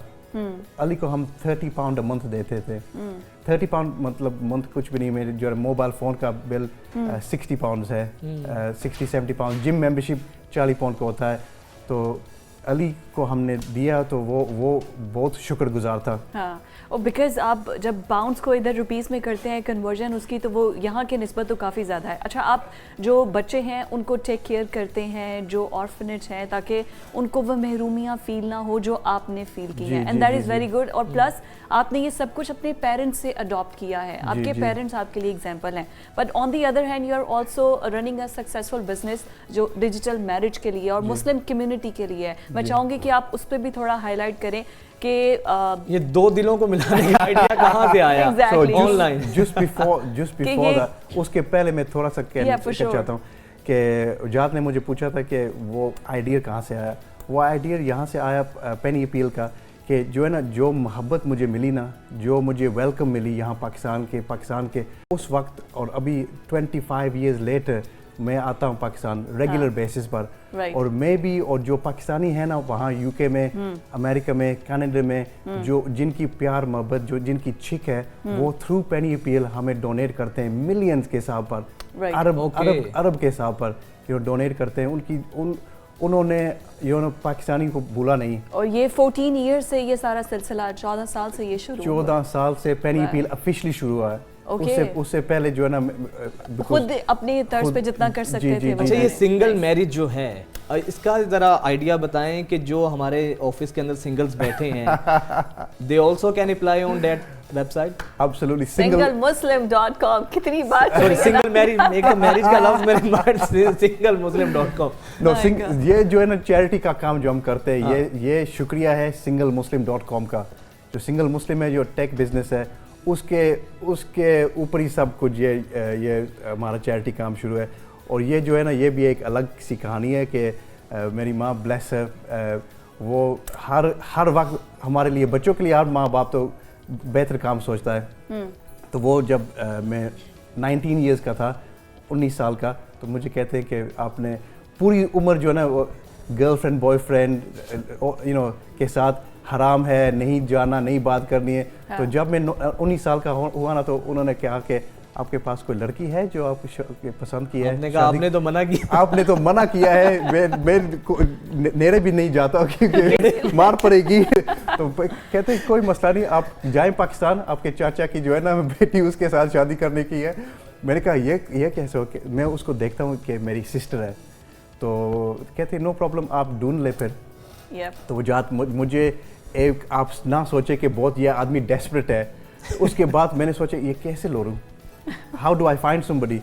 तो आपने पूरी वेबसाइट बना डाली। मैंने पूरी वेबसाइट बना। कितने लोग इस वेबसाइट से अब तक कितने दिलों को मिला चुके हैं? Do you have any facts and figures? we have over 5 million registered users globally। ये जो है ना ज्यादातर हमारे, और उनमें शादियां कितनों की हुई हैं? शादी जो उन्होंने हमें बताया है वो 250,000 है।